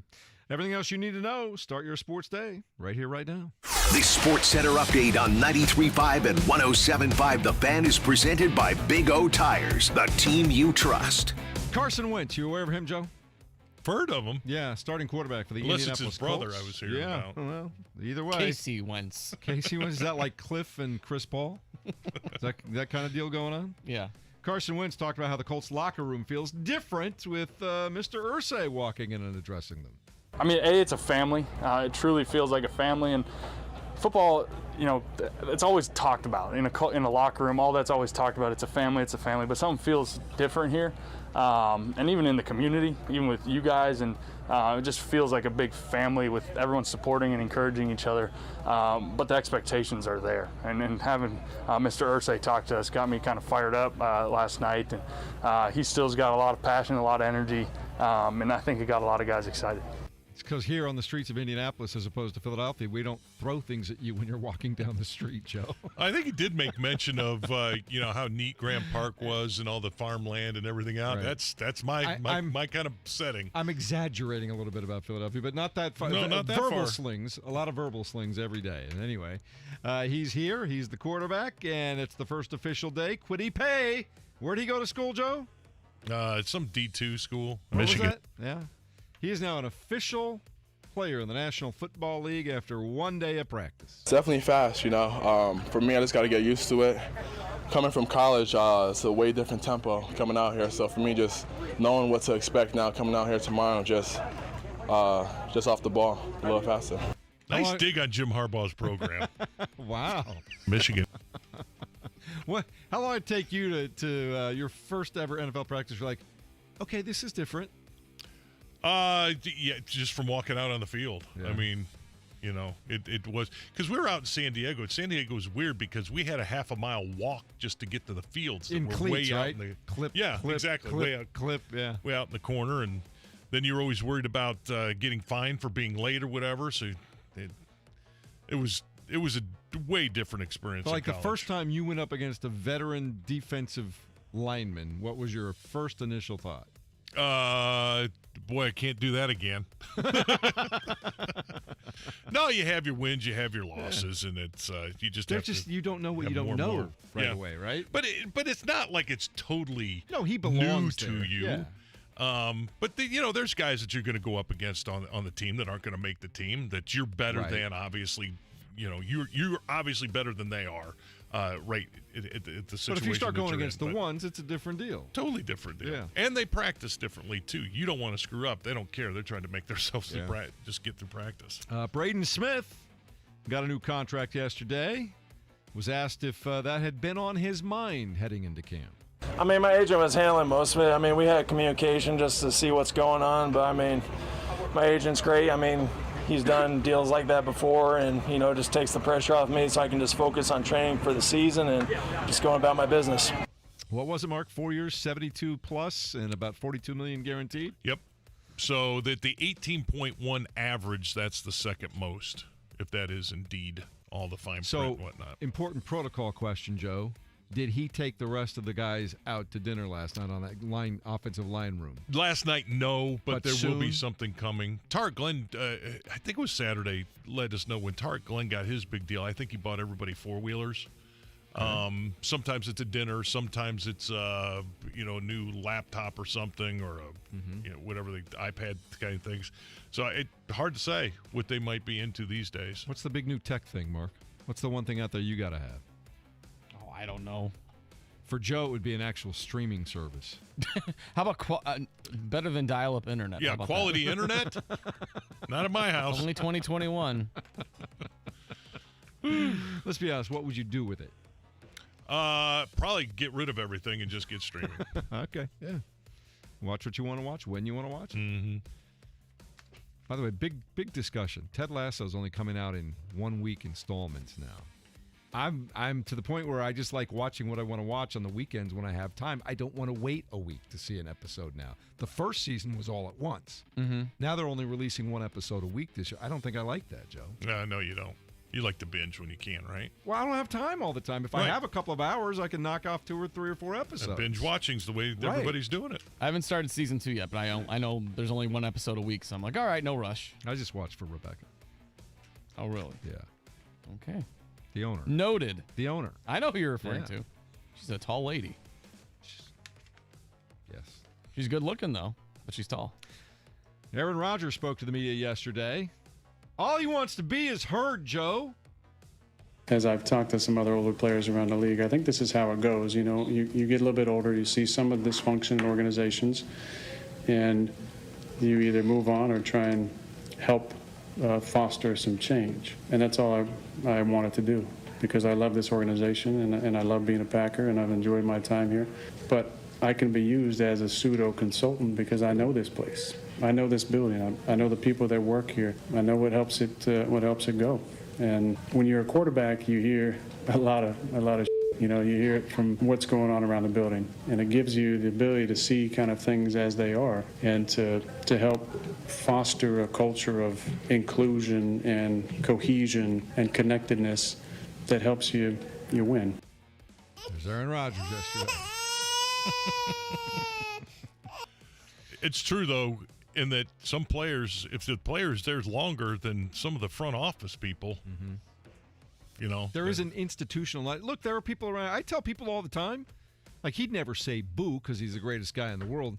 Scotty Johnston knows more about this building, how it works, what goes on, what happened when, where it went, who did what, why this worked, why it didn't work, than anybody else in the building, Joe.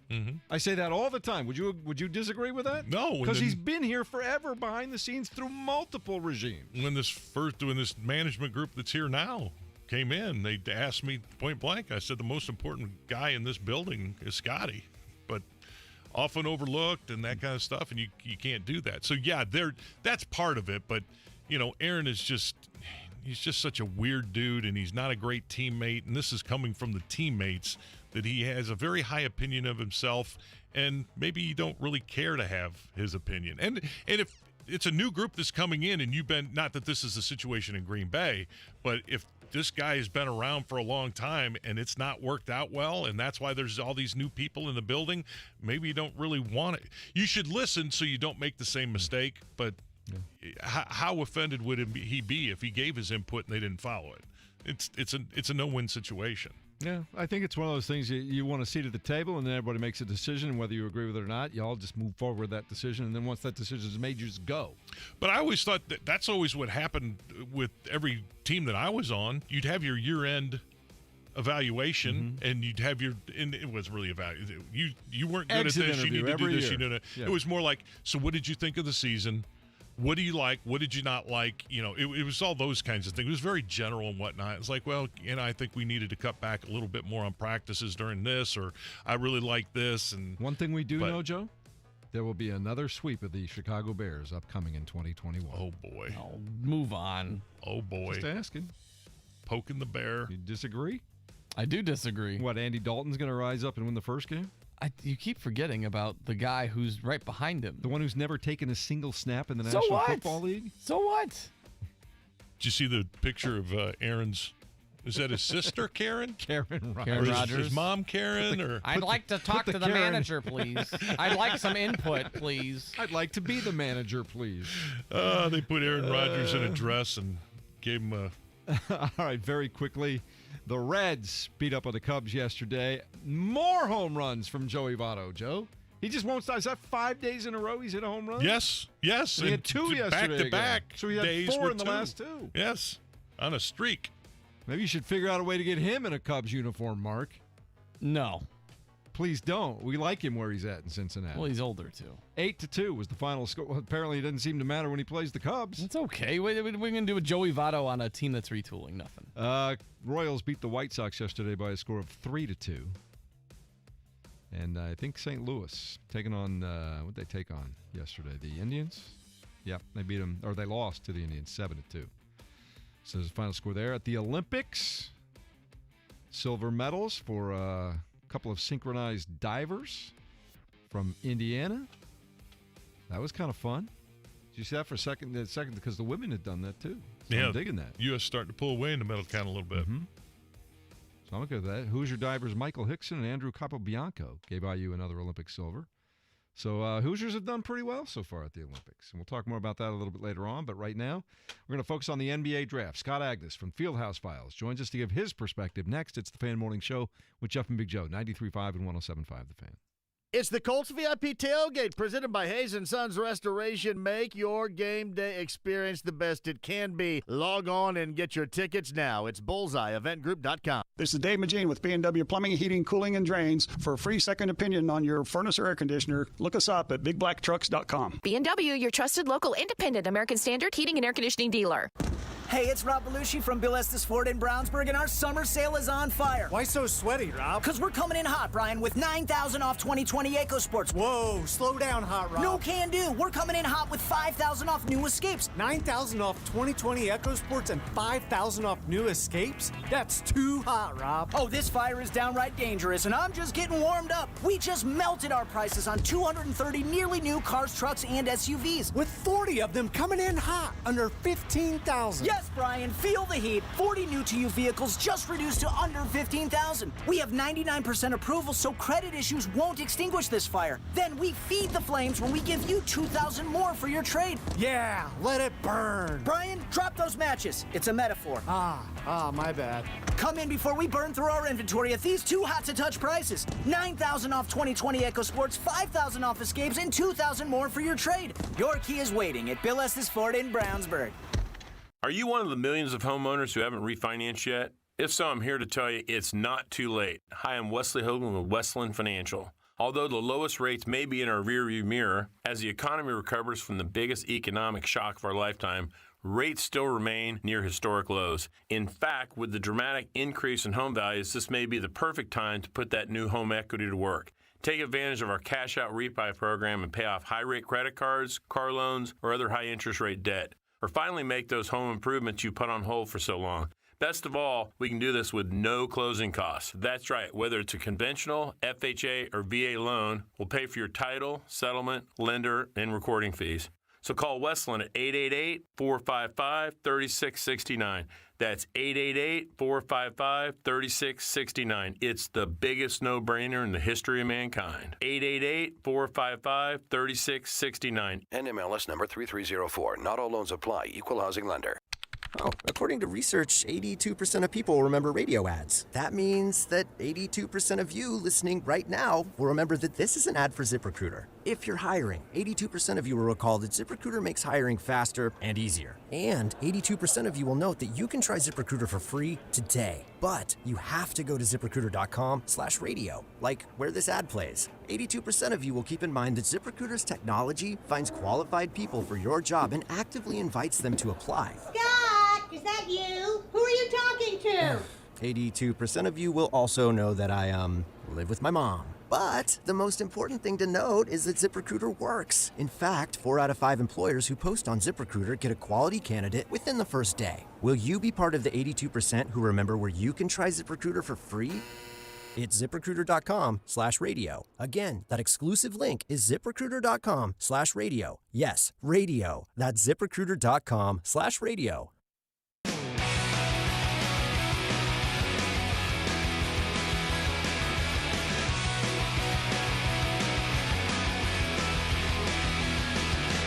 It's the Fan Morning Show with Jeff and Big Joe. Right now, we're talking about the Indiana Pacers. I'll get you up and running in the morning right there, Joe. A little pep in your step. It's a good riff. I like it. You know, it's always good to talk to first thing in the morning. NBA, Pacers. Did it get any better than Scott Agnes? No. No, it does not. Scotty, you played any golf since the last time I saw you? I think I played once, maybe 2 weeks ago or something. Nothing this week, of course, unfortunately. All right. Well, I know you've been busy because we got an NBA draft coming up later on tonight. The Pacers have had about 4 dozen or so people come through to evaluate, and I'm sure there are other people that have been evaluating online or maybe have scouted overseas or whatever the case may be.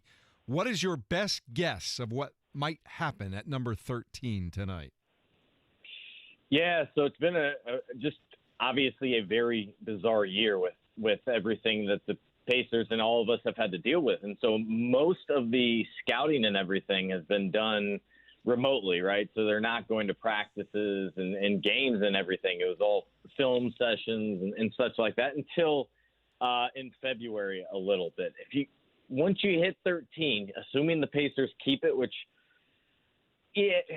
probably it's going to happen, but you just never know what kind of offers come up because now's when things start to get interesting. This is when they agreed to a deal with the Brooklyn Nets 5 years ago, for example, draft day, with Thad Young sending on their 20th pick overall. They keep that 13th pick. It's a toss-up, and this is what I wrote about late last night. It's that toss-up between guys that have that experience and are ready made that can come in right now on a Rick Carlisle-led team and I think be right in the rotation versus that high upside, high ceiling guy, opposite really of what the Pacers have done in the last several years, right, with a TJ Leaf or an Aaron Holiday, guys that were solid but, never going to be all-stars. But Chris Duarte is the name still that just keeps coming up. Corey Kispert makes a whole lot of sense.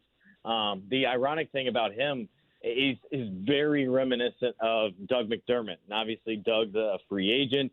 But to add to the twist is Doug and TJ have the same agency as Corey Kispert. So they're going to be plugged in about the Pacers situation and, where they are with those two leading with Corey as well. Outside of that, you have a couple other guys, Davion Mitchell, Trey Murphy's, the other couple names as well that stand out.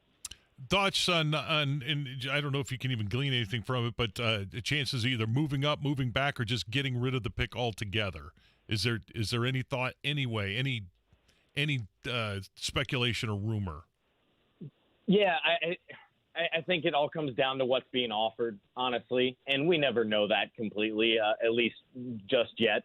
But if they did move out of that 13th spot, I think trading back is more likely. It would allow for them to get an additional asset. We know how much Kevin Pritchard likes doing that.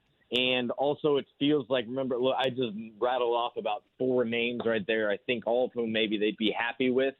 And if you could say you drop 4 or 5 spots and you can pick up a late first-round pick as well or a first-round pick next year, I think that's something, especially depending on the way this draft goes, that they could be very happy with. But I think these top 14 picks in particular, these lottery ones, have been very valuable. And so I don't think it's going to take a reasonable offer, not just like, oh, yeah, here's the 40th pick plus let's swap ours just to move up a few spots. It's going to take more than that. For the Pacers, and we're talking to Scott Agnes, Fieldhouse Files on the Payless Liquors hotline this morning. From the Pacers' perspective, is it more a position need or a skill set need, if that makes sense to you? So they've had a lot of guards that they brought in, some wings as well. For me, I think it's more of a skill set. For me, it's a 3-and-D. I think is what they completely need. You had an awful defense last year, and obviously a lot of that was the way in which they chose to play under the coaching leadership, but also not a ton of great defenders. That's something they're missing out on. And so if they could add that, that jumps out at me, as does what are you doing at one of the guard spots? You can always use a scorer. And if you could even look at point guard, again, you got to draft best available. Therefore, if there's a good point guard in there, then it makes you rethink things a little bit. But a guard like Davion Mitchell, he's a little younger, smaller player, a little electrifying. He's an older player too. But to answer your question, Jeff, I'm thinking more 3-and-D is more likely.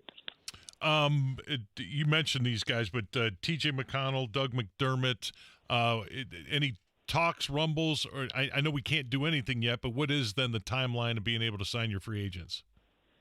Yeah, so after we get through this draft after tonight, tomorrow they'll bring in their first round pick, assuming they keep it. Then you move in right away to filling out your G League team and trying to sign guys to training camp deals. And then you move ahead a couple more days, August 2nd at 6 p.m. That's next Tuesday, is when official discussions can actually be had. Now, quote unquote official, right? Because around the league, it seems like NBA allows tampering except when it's not convenient. And so, yeah, depending on the team. So there's ways you can skirt around it, right? Like, and I'm not saying this is true, but you can use this example of, let's talk about the guys on another team while I talk about your draft pick in their situation, right? So, but you can start having conversations on next Tuesday, 6 p.m. Eastern time, and then a couple days later, by the end of next week, deals can start to become official. But you hit that moratorium window when it gets awkward, where things are reporting. We're reporting stuff. Teams can't really even acknowledge it for a couple of days. And it's just going to, again, come down to what other offers are out there for McDermott.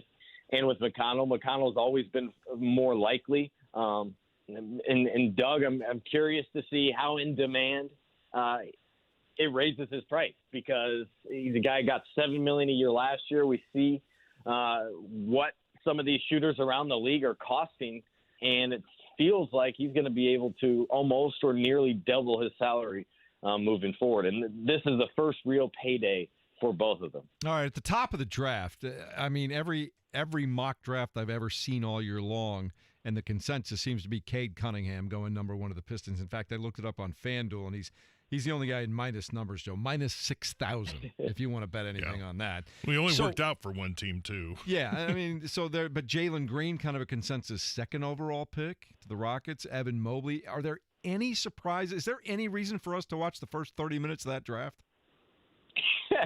For me, I'm watching all of it. But, yeah, it feels like the top three, it's kind of set among that group. There could be that last second or a team that's been deceptive over the last few weeks, I should say. But, yeah, Cunningham, Suggs, Mobley seem to be consistent. Scotty Barnes at the Magic. So here's what I want to ask you. In your opinion, who's outside of those three that you think, man, this kid could really make a difference for somebody? Well, I will say the one that's kind of been all over the board recently has been James Bouknight. I think Josh Giddey from overseas is one that it's hard to pencil in where they will go. They've been all over the board and all that. But it's right there. I really like Jalen Green. We saw a little bit of him with the G League Ignite, but because he was there and not in college, we didn't see a great deal of him. And then I wouldn't be surprised if a guy like Franz Wagner's taken top 8. I've seen him a lot of places, early teens, right around where the Pacers area is, and he's a name I didn't bring up, but would be, I think, a good fit here, a really good defender. But I think he'll go earlier, probably more like a top 8 spot. Any local guys that we should keep an eye on? Yeah, not in particular. Pacers brought in the IUPUI kid. Yeah, Marcus Burke and Kyle Mangus and guys like that. But what they're looking for there is more giving them a workout and also getting an opportunity to look at them, to consider for the Mad Ants and such. All right, buddy. Have fun tonight. And we'll get a report back from you, because honestly, I'm not interested in the first 30 minutes of this draft. I got you. One other thing I did want to mention, I wrote about it yesterday. Pacers holding the players on their own, holding a mini camp this week out in Los Angeles. So I thought that was telling, that was productive, and good, considering a lot of the discussion that was had about the locker room last year. The organizer of that was immediately voted out off the island as soon as they got done with their workout. It's just how they do it. All right, Scott. Oh, that's pretty good. Yeah, 4 of the 5 starters were there. All right, I'll talk to you later. Thanks, guys. There you go. Yeah, because Summer League's right around the corner. So, and I think everybody's in Vegas this year. I don't know if they do 2 separate ones or not. I think they're trying to I know that one particular one was trying to figure out who they were going to be and what they could do coming out of the COVID thing. So I don't know how that all works out. We'll see how the Summer Leagues go. I haven't read that much about it, to be honest with you. I did read Scotty's stuff, and it's great stuff, because I also learned then about the Crossroads Classic coming to an end after this year, which I was kind of surprised. That the other day. So for the guys to be getting together on their own and doing their own little mini camp, that's kind of interesting. I just want to get Kentucky, Indiana back again, basketball. University of Kentucky and Indiana University. Kentucky doesn't want it. Well, let's see what happens to the All-Stars every year. Just keep rolling on with that. You'd think, though, Kentucky, I mean, I guess there's no upside for Kentucky because they're supposed to beat IU at this point in time, right? The way John Calipari's had that role in the last couple of years. Yeah.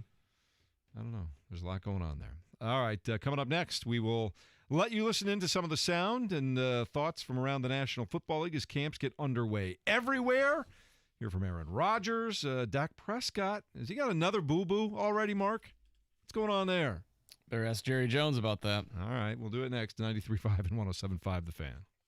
My name is Bill McQueen, and I own Perry Acoustics, a construction company here in the great state of Indiana. Each year, some construction companies misclassify their employees as independent contractors and illegally pay them cash under the table. That puts companies like mine that pay a good living wage and employee benefits at a major competitive disadvantage. These companies rob our state of over $400 million a year. Imagine what could be done for Hoosiers with that money. Visit indianacip.com/tax fraud to learn how together we can tell them to stop stealing from Hoosiers. Sold. Go to OfferPad.com, tell us about your home, and we'll send you a great cash offer. Or, if that's not your style, we can also list your home with tons of free OfferPad services, free handyman fixes, house cleaning, yard work, and more to get your home show ready. We can even advance renovation costs to maximize your home's value. Whatever way you want to sell, you're sold with OfferPad. Sell your way today at OfferPad.com. Terms and conditions apply. Real estate brokerage services provided by OfferPad Brokerage LLC. Equal housing opportunity.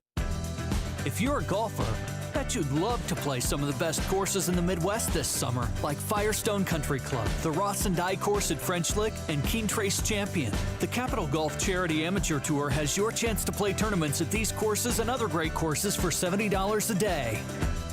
You'll be supporting great causes like the Wounded Warrior Project and V Foundation. Play Prairie View July 31st. CapitalGolf.net to play. CapitalGolf.net. Every play is a play to bet on. Whether it's who scores next, a three-pointer, or a free throw, it could be the play that matters to you. So bet live at Unibet Sportsbook. Live betting options for every moment of the game. Sign up now to get $500 risk-free. Download the app or visit in.unibet.com. Unibet Sportsbook. Crazy about the odds. Must be 21 or over to play and physically located in Indiana. Restrictions apply. Gambling problem? Call 1-800-9-WITH-IT. Brad Paisley Tour 2021. Just another American Saturday night. This Saturday, Ruoff Music Center. With special guests Jimmy Allen and Cameron Marlowe. Country music superstar Brad Paisley Live. Reserve seat tickets on sale now at livenation.com. Part of the Coors Light Concert Series. There's Pablo in his natural habitat, opening his internet bill in fear. He just saw his 12-month promotional price ended. Uh-oh, and he just discovered the equipment fees. Back away slowly. If your internet bill drives you wild, just remember, you're not a bad person. You just need a straightforward price. Get AT&T Fiber. Unlimited internet with no price increase at 12 months. Visit att.com/no hidden fees. Limited availability in select areas. In St. Pete, Clearwater, Florida, let your senses be your guide. Follow the incredible aroma of outdoor dining under a starlit night. Or see the sunset over the Gulf, painting a magnificent orange and red sky. Feel the gentle breeze on a leisurely stroll along the new St. Pete Pier. Or let every sense come alive at the Salvador Dali Museum. Sounds like it's time for a fall getaway. You can sense it. Plan your fall escape to America's best beaches at visitstpeteclearwater.com. There's never been a better time to switch to Spectrum Mobile. You could save hundreds of dollars on your mobile bill. Plus, there are no added taxes, hidden fees, and no contracts. Try the Spectrum Mobile Savings Calculator today, and in 3 easy steps, you'll see how much you could save by switching. Visit spectrummobile.com/save. Spectrum Internet required. Savings may vary. Restrictions apply. Visit spectrummobile.com/save for details. 93.5 and 107.5 The Fan. Listen on air, online at 1075thefan.com, and on our free app at Google Play and on the App Store.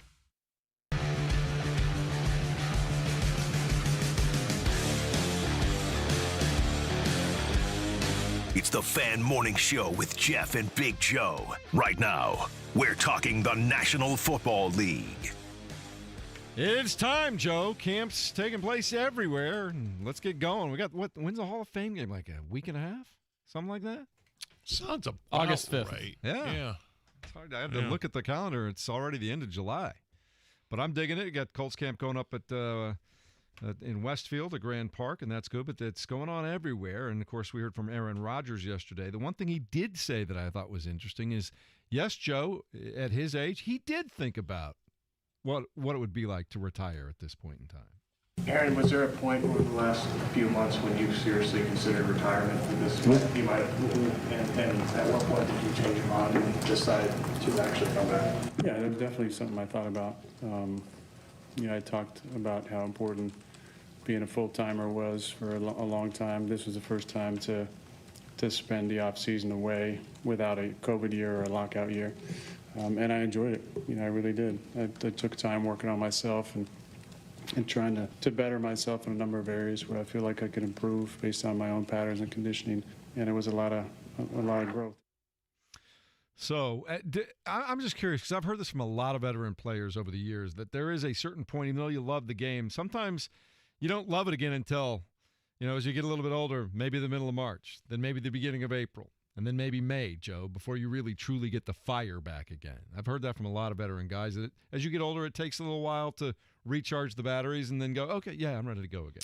Well, especially in his circumstance, being a single guy, there's other things in life that you do start to think about, worry about, and whatnot. He's not had a great relationship with his own family and things, so football is something that you can always hold on to because of the brethren aspect and family aspect and everything. So that could fulfill some of the niches for him, but at some point he's going to have to understand he's engaged to be married now, too. Yeah, well, the girls are a part of it, and so he's been able to be. What was that, Mark? To do that. And computer sound. All right. Let's check it. It was Aaron. Checking in. Checking in on you. Beeping TMZing you, his love life. Beeping you, Joe. Nick Sirianni. Hardly knew you, Nick. No, we did know Nick Sirianni. He's now the head coach of the Philadelphia Eagles. Talked yesterday about how we learned a lot from Frank Reich, and especially during adversity, when things are tough and you're facing adversity. We had that our first year in Indy. We started off 1-5. We came up to Philadelphia. We got our butts kicked, and we ended up railing off 9 out of 10. And that was a great example from Frank Reich to me of, hey, Frank, you got the whole organization like, what are we going to do? Coach, we're looking at you. What are we going to do? And he said, I'm doubling down. Right? I'm doubling down. This is the process that we believe in. This is what we're going to do. This is the common denominator of good teams. We're going to stick to that. We're going to double down, and we're going to go. Translation, Philadelphia media. Please don't kill me when we're 1-5. We'll and if be I okay. don't make changes and I don't panic and I don't do this, that, and the other, although I think they understand. I mean, if Joe Flacco's your quarterback. They turn on you every 15 minutes in Philadelphia. Yeah. Sure. Ask Carson Wentz. That's how that works, right? Here's one that's always been interesting to me. Michael Thomas, the elite wide receiver for the New Orleans Saints. He's tremendous to watch, and he's good at what he does. He had an injury that he battled through a lot of last year. Got it early in the season, and he never really got on track.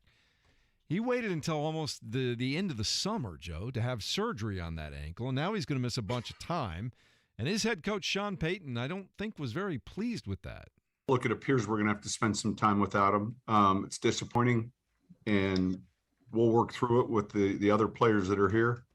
But the surgery took place, and obviously, we would have liked that to have happened earlier than later. And quite honestly, it should have. Can you explain? I mean, was there a lack of communication in between, or? Nope. I'm going to leave it at that.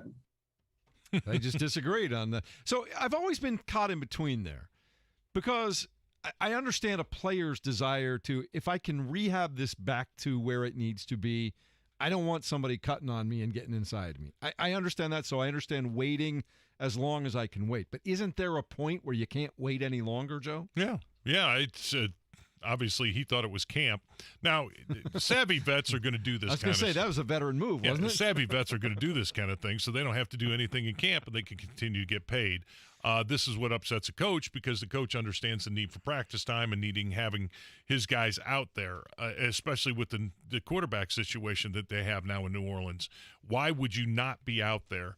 The disappointing thing, and maybe this is the realization, that you have a wide receiver that went out and set an impossible record, thought of to be the greatest receiver, at least made especially for not being as fast and as athletic and everything as some of these other guys.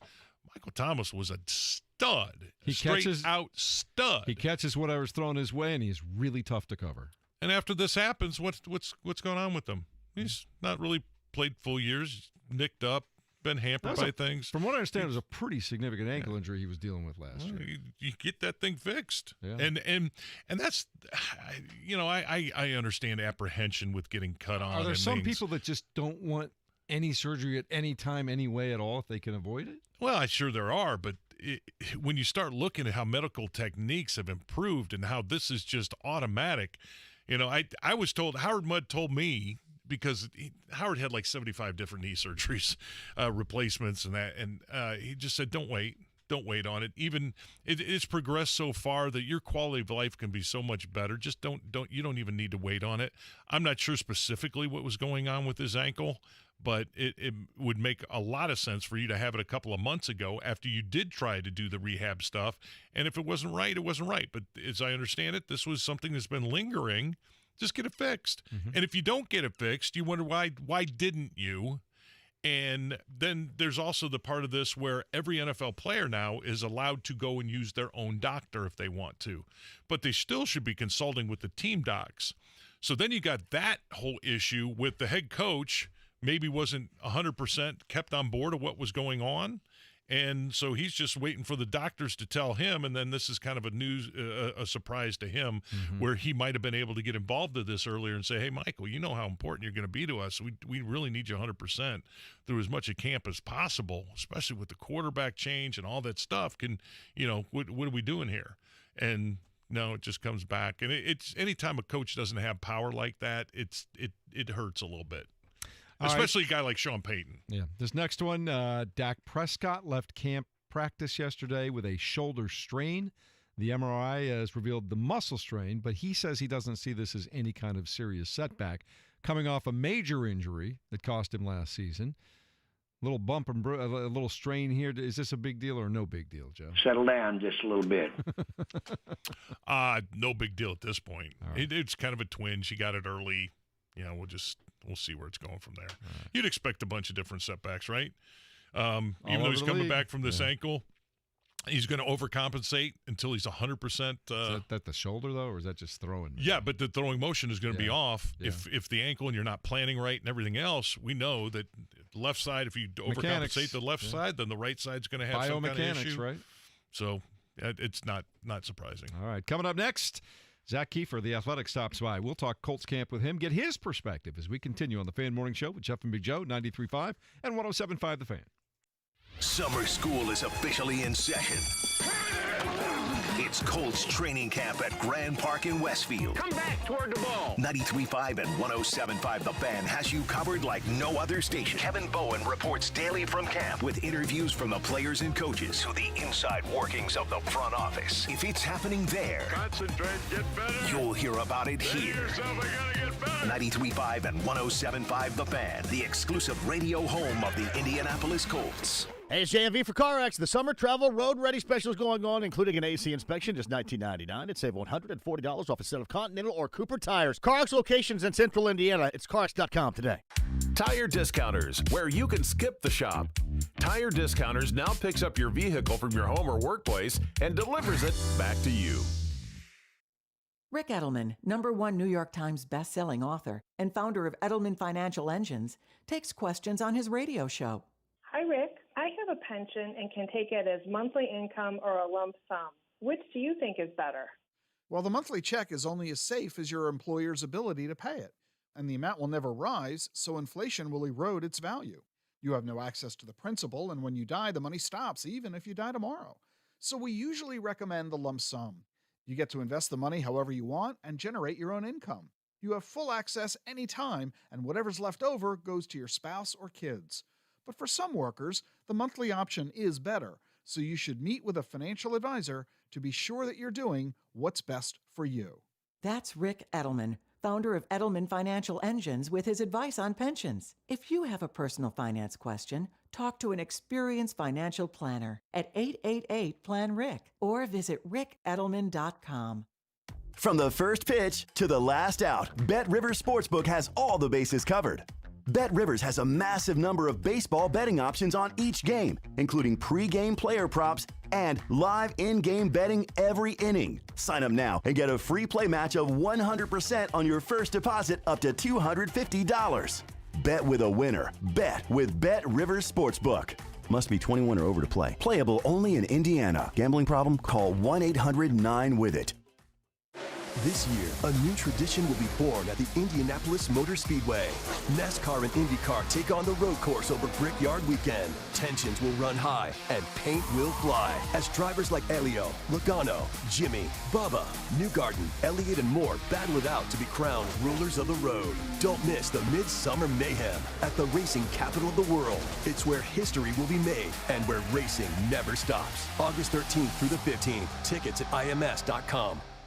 93.5 and 107.5, The Fan. WFNI, WIBC HD2, W298BB, WIBC HD3, W228CX, Indianapolis. Soccer Saturday featuring Indy 11. If this is your football, this is your show. Saturday at 9 on The Fan. It's The Fan Morning Show. We'll have some classes at times. Hey, quit calling the plays, all right? We got to run the ball. We'll run the ball. Can we run it down there? We run it down. Yeah, Jeff. We will. All right, we're going to call pass plays. Block. With Jeff and Big Joe. Boom, baby. On 93.5 and 107.5, The Fan. Good morning and welcome into the Fan Morning Show. Camp is underway. Colts get practice number 2 started about an hour from now, Joe. It looks like the weather's going to hold off today, right? Early afternoon, yeah. About 2 o'clock or so is when they think the storms will roll in. So it's going to be uncomfortable. It's going to be hot, sticky, all that kind of stuff. But it's perfect for athletes trying to get ready for a season. All right. Zak Keefer covers the Colts, does a fine job of that at The Athletic, and he's kind enough to join us every so often here on The Fan on the Payless Liquors hotline, and he has graced us with his presence again, which we appreciate this morning. And Zach, camp is underway again. Did it feel normal again yesterday? Did it feel a little different? It did, and I walked off the field having lost about 6 pounds in sweat, so it felt like late July training camp weather. You know what? It was unbelievable to have the fans back, and it felt like football. And I know it's a little bit weird because some of the guys are still wearing masks, and the head coach isn't there because of COVID, but it very much felt more like training camp, a heck of a lot more than last year. Did there seem like there was pretty decent timing with it being so long since they had seen one another? Yes and no. I'm not going to sugarcoat it. Wentz was pretty bad to start. Jacob Eason had a rough day. The quarterbacks and the receivers were just a little off. And, look, they've been off for 2 months. I know they've worked together, but it's not the same when you've got a defensive player in your face. And this is the first time they've faced a live defense. You know, this is the first time Carson's faced that as a Colt, and it's the first time Eason's faced it in 2 years. So, the quarterbacks were not sharp early. You know, Carson got hot late, and you could see what this guy's going to bring to the table, and that was fun to watch. I mean, he's got an arm. Like, it's going to be different. Like, you know, he was 40 yards down the field to T.Y., throwing it really hard across the middle to Jack Doyle, just stuff we didn't see last year with Phillip Rivers, and very different skill sets. And I think for the fans that are going to come out today, this week, next week, and then when the Panthers arrive, is you're going to see a different offense with a different quarterback. So what are you looking for in day 2? Like, I know yesterday you're just kind of keeping your eyes open and your head on a swivel to see who's doing what and these kinds of things. What about the rookie class? Did anybody stand out or good, bad, or otherwise yesterday? I'm telling you guys, and I will eat my words in a couple of months if I'm wrong, but I'm not going to be wrong. Buy some Kylan Granson stock now. Yeah, Joe's on him too. Real. And I think he had the most catches of anybody in 11-on-11 work yesterday. Look, he just has a look, and he moves well with the ball. He moves well after the catch. He gets open. He gets out of his breaks easy. He's just a smooth runner in the open field. And in today's NFL, you need guys at that wide tight end position that can play like a receiver. And they don't have anybody that can do that right now on the roster. And I just feel like if Granson proves that he's a quick study, that he's going to play like right away this year. Yeah, he's going to fit a niche for them, and he only has to be good for 10 plays a game, and so he'll be able to jump right in on that. The left tackle situation. Were you surprised to see Holden get the start and have all the first team reps? No, I wasn't. Remember, this guy played well in Pittsburgh last year before he got hurt. He's played good ball in the NFL. He was the guy in the spring that was their number one. And look, it's open competition. This is not Will Holden's job to win. They're going to get Tevy in there, and they're going to run him with the first team as well. So he's going to get a chance. When Davenport gets back, I'm not sure what his injury is, but if he's nicked up for some reason, he'll get a chance as well. But don't be surprised if Will Holden's the guy that holds down the floor until Fisher gets back. We're breaking up a little bit there, but last part about until Fisher gets back, I didn't quite hear that. Yeah, sorry, I just pulled into Grand Park. Okay. Don't be surprised if Holden is the guy the first 5 or 6 weeks. I mean, if he plays as well as he did last year, and it's harder to do that over a 6-game stretch than a 1-game stretch, but if he does that, he could be the guy. I wouldn't be surprised until Fisher gets back, because Fisher's the guy. Hey, what was up with Naheem Hines yesterday? So the team said it's a hip. That doesn't exactly describe the injury from what I'm told. I can't give all the details, but nothing serious there.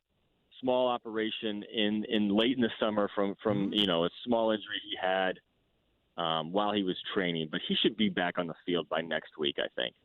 So he had a surgery. Yeah, that's new to me. It's kind of what I was told. So yeah, let's a procedure. A procedure. Yeah. You don't want to semantics with these. It's just like Mark had a procedure a couple of weeks ago. Yeah. There you go. He can't have kids anymore, but that'd be a little bit different. Yeah, I'm right behind Mark. I'm going to have the same procedure pretty soon. For whatever it's worth, my dog just got his cone off yesterday. So. I bet he's a happy guy. He is now. Hey, Zach, this Braden Smith deal, does it take effect immediately, or does he play on the last year of his rookie deal and then it takes place next year? No, good question. He does play on the last year of his rookie deal, but the way he's going to get a lot of the money right now in terms of, you get a big payday, you get the money soon. But the important thing is he's under contract to 25. So last year of his rookie deal in 2021, and then it'll start in 2022, 3, 4, 5. So he's here for the long haul. And like Chris Ballard said the other day, you're never going to regret paying good players. And Braden Smith's a great player. So I know Carson Wentz was pretty amped about that signing as well. The other part of that, though, is she's got to fall. So that means Mark Lewinsky, last year of his deal, he won't be back unless he takes a huge pay cut. So really it's going to open that right guard position up in future years because you can't pay everybody like that. So Danny Pinner, some of these other backup guys along that offensive line, who steps forward in a situation like that? And if you have an injury and have Ryan Kelly go down for a couple of plays or something like that. Yeah, that's a good point about Glowinski because I just can't figure any situation where he is back. I mean, we're getting to the situation where they're going to see how much an NFL team can pay its offensive line. I mean, we're going to get into historic territory because who's the next guy to get paid? It's going to be Quentin Nelson, and that's going to be a $100 million deal for a guard. And you're going to be happy to pay it because he's a Hall of Fame talent. But you got Ryan Kelly on a top deal. And don't forget about Fisher, because if this works out this year, they're going to want to bring him back. That way they don't have to panic and go draft a left tackle early next year unless they're ready to. So, yeah, I don't imagine a way in which Glowinski is back on good money because they just don't have it. They're going to have to pay Darius in a couple of weeks as well. So they need Danny Pinner to develop, and they've got a couple other guys that can play. But that's a good point, and you're going to need a guard to develop, and you're going to need a guard to come in and be able to play well next to Braden Smith. Zach, got a question, and here's a comment from someone on Twitter. Jordan writes, and I get where he's coming from because I do the same thing. There's always a wide receiver in camp that these media guys gush over that either doesn't make the roster, never sees the field. Forgive us if we're skeptical. He's talking about Granson. But my question is, don't we want to see, this is where I'm taking it further, don't we want to see at some point in camp Michael Pittman Jr. just dominating a little bit? Don't we want to see some of that? Oh, 100%. I think that, from the people that I've talked to in the building, if there's one guy that's ready to break out and really step up this year, it's Michael Pittman Jr. The way he finished last year and just his skill set. I mean, I just think that with Wentz coming in, that could be the start of something really good. And and you can knock us for reporting who's playing well, but do you want us to report who's playing well, or do you want us to just overlook what's going on?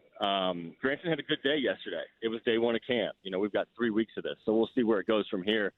But yeah, I think Pittman's a guy that I'm going to be watching every day because there's so many things he can do. And when he came here, I thought he was more of a jump ball, possession, third down type receiver. He is that, but the after the catch stuff he made look easy last year, and that was his lone touchdown, a play that he broke 40 or 50 yards or whatever it was. And he played really well in that Buffalo game as well. So with a new quarterback coming in, Pittman's a guy that could take a big jump. And I know that everyone out there is going to give me crap about this. Paris Campbell looked really good yesterday. He did. And if you were out here, you would say the same thing. He looks fast. He looks all the way back. There's so much that he can do in this offense from that slot position. But I hear what everybody's saying. He's got to do it. He's got to stay healthy. He hasn't done that. But if he does stay healthy, this guy could be a major player in the offense. And I think for the fans that come out and watch at Grand Park, it's going to be hard not to get excited about what Paris Campbell can do. Zach, they're going to take a break every 3 days. So is that enough? Are they going to get enough work consecutively to get sore and we're kind of working through that thing before they get a day off? And the other part of that is, do we expect them then in pads on Monday? Yeah, that's a good question. We haven't had a chance to ask that. It's really that's a question we got to ask Frank.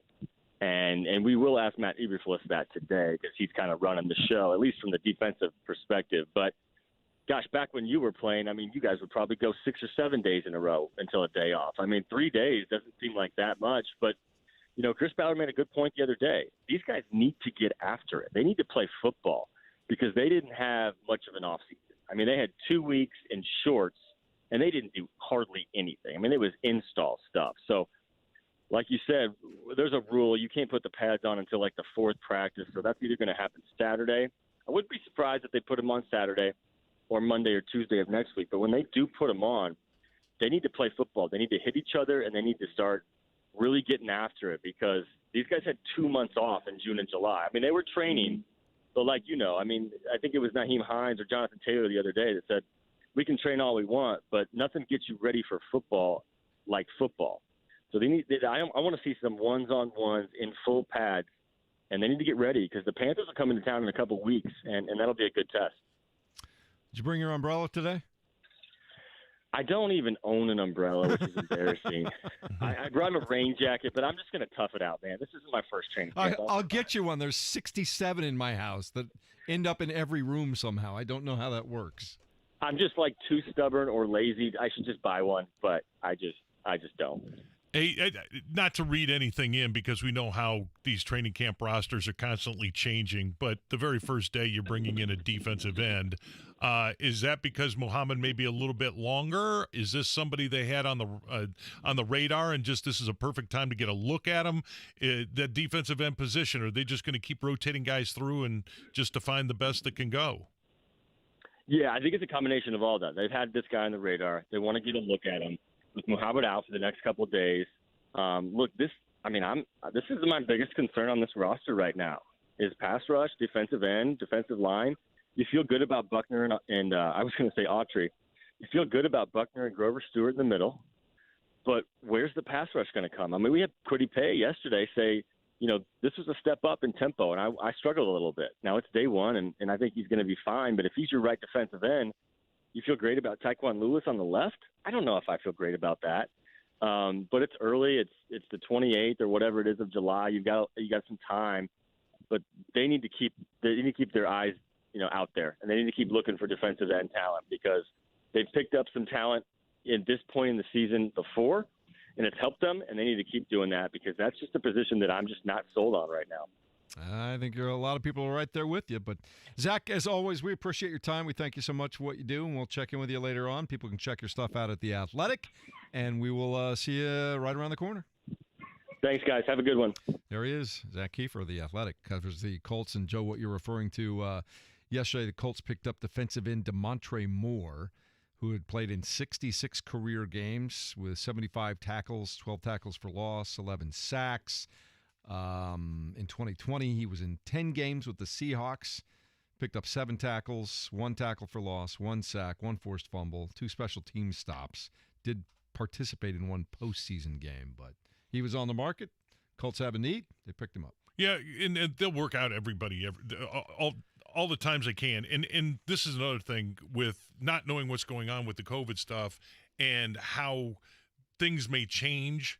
If you can get a look at a guy now, you go ahead and do that. So bringing guys in when you can actually talk to them and work them out would be really important, especially for later on if things change. But they also brought another guy in at the same time, and to me, they took the guy with the more experience in this situation, which, again, you're just kind of adding 2 and 2 together and just kind of hypothesizing at what's going on here, and that may be the way they have to do it. Now, that's a scary proposition when you had the opportunity to get a long-term left tackle, you had an opportunity to fill some other holes other ways, and you went 2 defensive linemen in the first 2 picks, and one that you know is not going to be playing much for you, if at all, in Odangbo. So it was an awful big chance to take there. So that may be the way they go ahead and do this. You constantly bring some guys in, and it may end up clicking. One of these guys may click for them. I kind of like this, but are you a fan of selecting a guy like Julian Blackmon, that the draft stock drops a little bit because he's coming off an injury, but you know that when he gets healthy, he is going to be a stud? I like that. I'm patient enough to want to do that. Other people want it all, and they want it right now. What's your thought on something like that? Well, there was the did he go to Tennessee? The defensive lineman end or whatever. I was kind of looking at him. This is 2-3 years ago, I think. The Mississippi State kid? Yeah. I know who you're talking about. And Sweat? No, it wasn't Sweat. I think did he end up with Redskins or the Washington football I thought team? he was with. I thought he was in our. Sweat? Somebody was. Yeah, was I thought it was somebody banged up. with it. Well, there was he was one I know. of them. I think I know who you're But there was talking about, another though. guy that was within our division that was really, really good, but he had gotten dinged up, and so they were going to have to wait a year on it. And I thought it was a Tennessee defensive lineman. It depends on where you are. If your general manager feels like he's pretty secure in his position, he's got a year or 2. Man, if I think I can get a stud in the 2nd, 3rd, or 4th round just because he's hurt right now, I think I want to do that, don't I? You do, but then you can't go like in the offensive line. You can't keep screwing around with it. Right. You can't not have backups. You can't. You not can't have a bunch of glaring needs, is what you can't have. Exactly. Right. So yeah, this is nice, and if it pans out, then that's great. But you're seeing now we're getting drafting and getting something out of the draft, which is something with Ryan Grigson we really didn't get. Seeing now that okay, this is how it works. Braden Smith's going to count 18.1. Quentin Nelson is going to be probably in the 18-19 range a year. Darius is going to be in the $19-20 million a year range. So, yeah, now you're going to have to start paying these guys. Well, how do you offset it against the cap? Well, rookies, first-round guys, $600,000 guards, not $5, $6, $7 million guards. So, and pass rush is another one. If you can find that guy, you're going to have to grab him and keep him. But you can't really, with the way things are set up, you got a $21 million D tackle, a $20 million, $25 million defensive end. If you can draft the guy and he becomes that, then you have to take away pieces, other pieces, so that the whole cap fits together. So no matter how you do it, that's why no team is perfect. No team's even close to being Can't do perfect. it in this day and age. Nope, but you have to be healthy and you have to have a couple of game changers. You have to hit on draft picks because you're going, whether it's your quarterback or that outperforms his rookie contract, or a bunch of other guys that outperform their rookie contract. If a big part of your success can be tied to 2nd, 3rd, and 4th year players, that's when you have a really good chance to do something, Joe. Yeah, it's your best chance. Yeah. Now there'll be teams that go out there and pay through the nose, and they'll have a team. Tampa Bay did it Tampa last Bay year. went ahead and did it. Now Tampa Bay, as soon as Brady's gone and these contracts come due, now they'll go back to being a 2, 3, 4 win team for a couple of But years. I give them credit because they said, you know what, we're really missing? We're just really missing a quarterback. And we're going to get that. We're going to fill this position on defense at the same time. and we're going to get this guy too. And we think that if we add those three, we can get it done. That worked for them last year. Yeah, if you get to get the championship out of it, then that's fantastic. If you don't, then you're screwed. You're throwing something else across the harbor. Throwing 5 or 6 or 7 years of hardship coming at you. It's not the Lombardi Trophy you're throwing across the river there, Joe. Not tossing that, yep. All right, everything else you need to know to start your day is right here, right now. The Sports Center update on 93.5 and 107.5 The Fan is presented by Big O Tires, the team you trust. Carson Wentz is the franchise quarterback for the Indianapolis Colts at this point in time. He's one day into his tenure up at Grand Park, Colts camp. Said he was just excited to get back out there. A little amped up. I got to kind of tone it down. Feels like the first day of school again. Coming out here, beautiful setting for training camp. You know, you got farmland all around you. My type of place. You know, so it was a lot of fun out there today. Wait till you see the roosters running around out there, Joe. Yeah, they're not very far from where we were broadcasting from a couple years ago. Yeah, 2 years ago, there was one guy, he just roamed around. Everybody left him alone. Fans left him alone. He just kind of ran the joint. Yep. That far end of the... How long those guys live? Roosters, chickens. Depends Assuming they don't end up on somebody's if a hawk plate. gets them. Yeah. They could. I'm sure. What, 10 years? They probably get 10 5 years to out of 8 them? years. I 5 can't to believe 8 I just years. Googled rooster lifespan. That's okay. Earlier today, I Googled who did Shaq try to kill, and I got hits. I didn't expect that. Who knows? Google's a wonderful tool, Mark. It's a wonderful tool. Marcus Brady is the offensive coordinator for the Colts this year because Nick Sirianni has moved on to be the head coach of the Philadelphia Eagles. Brady gives us his first impressions of his new quarterback. Overall, I thought he did well. Made some great checks in the run game, in the passes. You know, we put a lot on his plate mentally. He handled that very well. He threw the ball well today. Had a few missed throws, but you know, it's the first time getting out here with defenders in our receivers' face, so it's all new for them. So, you know, we're going to continue to get better every day. It's interesting because both Kevin Bowen and I spoke to him last night and again this morning, and we just talked to Zak Keefer. They both said that they didn't think Carson did have a particularly good day. No, numbers-wise. Yeah. He was barely over 50% or whatever. Right now, they just want to make sure he's in the right set and doing the right reads, right? Right. That's what a coach will tell you. That's one of the things you can always go a positive to. We got a brand new play in. Oh, they made the right check. Right. So that's one of the things they want him to say. understand the offense right now is what they want. Yeah, you want to praise and that. And Carson knows he didn't have a great day as far as completions or whatever, but he took. I 100% believe that. He is so amped and so jacked up to be out there, be away from Philly, an opportunity to open a new chapter. So I'm sure he is. Heat check. Justin Fields win the starting job in Chicago yet? Not yet. Okay. Are they in? They into camp? Yes. Everybody. I think every team is reported reported now. Yeah. Braden Smith is into camp, and he's got a big old grin on his face, Joe. 4 years, $72+ million deal, $42 million guaranteed. And the offensive lineman for the Colts was asked what he thought about all that. I mean, it's just kind of a little bit of relief, you know, kind of having a little bit of knowing where you're going to be at the next couple of years. I mean, I love this organization. Thank Mr. Irsay, Chris Ballard for believing in me. I feel like Indianapolis is my home, and they paid me, so, you know, I want to pay them back. I want to play my best football, help them win as many games as we can, and just keep giving back. A $72 million deal where they just write you a $42 million check, or if probably today they just deposit it in your bank account, and he's relieved, Joe. Well, $42 million of it's guaranteed, so I don't know how the structure of that works. But the guarantee is guarantee. I got $42 million that I didn't have yesterday. Yeah, but it could be paid off in $5 million installments for the rest of his life. He's just relieved. Yeah. No, it is nice to probably have that done and out of the way. Now, he had a whole year that he was going to play under his rookie deal yet. To me, that's one of those where you go back in your bedroom and make sure no one's listening, and you shut the door, and then you just scream with joy. Yeah. Put your head in the pillow.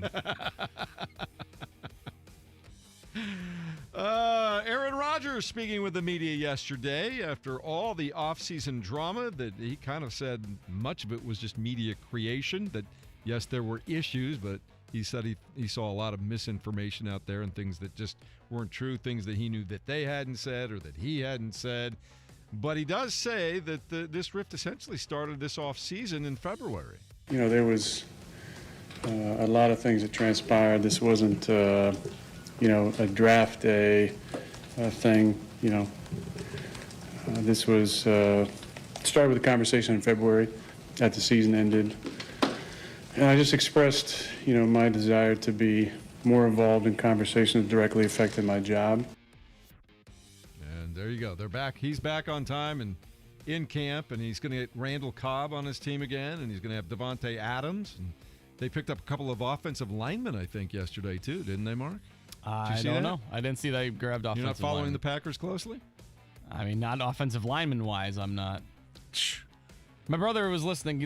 Both my brothers live in Wisconsin. They said the Wisconsin radio stations were bashing Rodgers like, what a crybaby. Get to camp, be quiet. Yeah, they start out 4-0. It'll be a different tune, won't it, Joe? Yeah, you know how that goes. This is not going away. I mean, it's exposed Aaron Rodgers' arrogance, and everything that happened yesterday was just kind of feeds into that. I get he made a lot of sense with some of the things he said, and you would think those would automatically happen, like at the year end.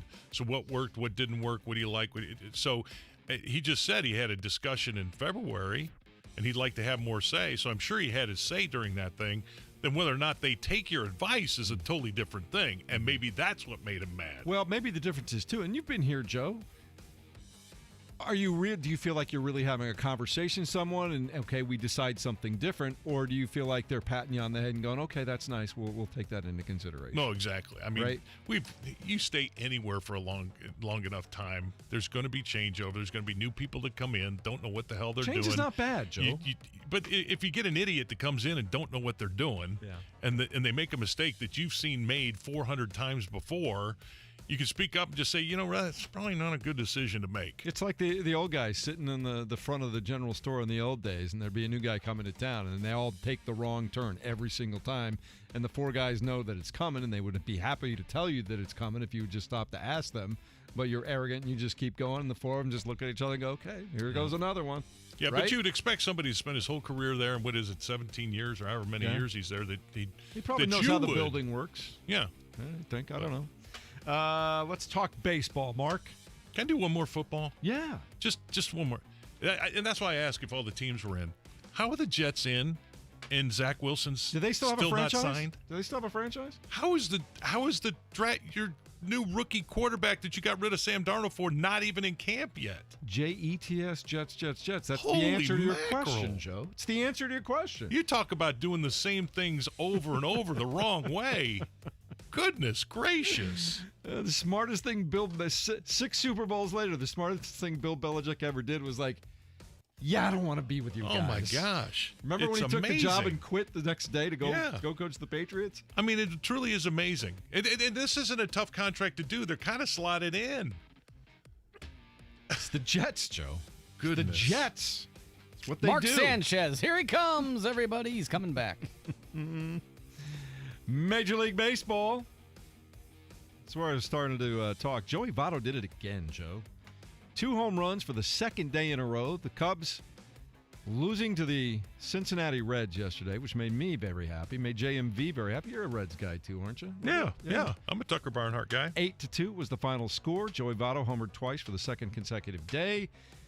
Cubs manager David Ross. Miserable. I mean, he's good. He's locked in. Changed his stance, taller, hitting for more power, hitting to all fields, breaking ball from Davies there, takes it to the left. It looks like the only thing really being able to, negate some of that's been the lefties out of the bullpen, make it a little tougher on him. But right now he's as locked in and hitting for power as I've seen him. So been watching him a long time, and he's in a pretty good place. 7 home runs in 5 games. Take it. Our buddy Q sent a video to me of a Reds fan destroying the beer snake last night in Wrigley Field. That man needs to be arrested right now. Right now, Chicago Police Department, drop everything, find that man. What did he do? He just grabbed cups and threw them over the. He probably got ejected because he threw them out of the field. So. Yeah, that's just you don't do that. That's worse than arrest that turd. That's right worse now. than dancing on somebody's logo at midfield, isn't it? Yeah, that's. Everybody's offended by that. Yeah, because you're taking it out on the fans there too. Because there's probably some Reds fans in there that joined in the beer snake. Wow, that's gutsy. Yeah. I wouldn't do that. Wanted. That guy. Dead or alive. Police are going to take themselves off every other important investigation, Joe. I would. Go get that thing taken care of. All units, all units.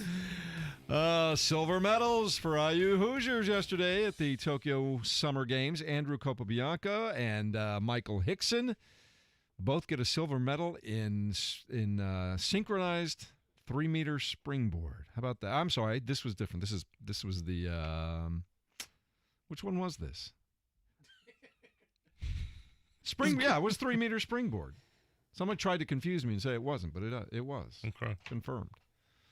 So the Hoosiers are doing well. Indiana, when I say Hoosiers, not just Indiana University people. No, we got the swimming and diving taken care of. Yeah, but I mean, everybody's doing. I still say it wasn't quite a medal, but Chloe, coming off the year she had to finish 6th in the women's time trial, I'm telling you, that was tremendous. It was tremendous. So I didn't have a problem with that at all. And they're playing golf now, Joe, at the Olympics. Mm-hmm. They've done that before, but they got that going on. No Americans on the leaderboard as we speak there. And don't forget, we get the draft tonight for the NBA. What time does that start? We're carrying that, right? Yeah, I think it starts. Seven-ish. They start drafting at around 8, I believe. Yeah, so we'll have a pre. Just seeing this come across, this was last Number 13 night. for the Pacers. About dinner time last night, Mike D'Antonio is leaving the Brooklyn Nets. He was one of Steve Nash's assistants. Mike D'Antoni didn't get any of the head jobs, but you would go ahead, after you didn't get any of those jobs, you go ahead and leave the Nets for, they got to be one of the favorites to win next year, right? Yeah, but you got to live in Brooklyn. I agree. But you've lived a lot of places. You're 70 years old. That would be a pretty easy thing to do. Honestly, I would think. you can find a way to make it work anywhere you live, Joe. Yeah, I just wonder why Mike would leave and why he would leave now. I don't know. Maybe just Steve Nash too much. What'd you say? 70 now? All that, yeah, 70. Maybe he just in general has had his quota of that whole thing, the whole NBA life. I don't know. I mean, you don't want to be around the Durant. No, and, not even that. Derby. Just but all that's. of it. I mean, the Kyrie and every. I mean, that is nothing but drama every day. Yeah. So maybe that's part of it. I don't know. You know what I know? I know we can give away golf next. Can we give away golf yet? One more time. One more time. Let's do it. The pop quiz, 239-1070. Mark wrote it today. It's a gimme. Okay. You want to write one up? Let's see you do one. A lot of trash talking for a guy who doesn't write the quiz ever. I think you're on duty for tomorrow. Who's the Rockies' best player? No. I don't know. What day is it? What day is it and who does he play for would be the question. Tell me Drew Lock will work out as QB for the Broncos. Never said that. Things I've never said for 200, Joe. Question 2 on the pop quiz tomorrow. What is a 3-meter springboard? I am giving away golf. What do you want, Mark? Comes your way next. 239-1070. I can't even do that right. 239-1070. It's the Fan. Yes. It's the Fan Morning Show. Jeff and Big Joe at 93.5 and 107.5 The Fan. Sports Center updates on the Fan are brought to you by Big O Tires. Now through August 1st, save up to $150 off select sets of tires only at your locally owned and operated Big O Tires, the team you trust. How well do you know the Indiana State Fair? Test your knowledge today at 1075thefan.com for your chance to win 4 tickets to this year's fair. Liberty Mutual customizes your car and home insurance so you only pay for what you need. Liberty, liberty, liberty, liberty. Hey, it's Big Joe for your trusted local independent American Standard Heating and Air Conditioning dealer, Bassett Services Heating and Air Conditioning, 317-839-5877, or go to BassettServices.com. You know, I walked by the thermostat this morning. I took a look, and it was at 75.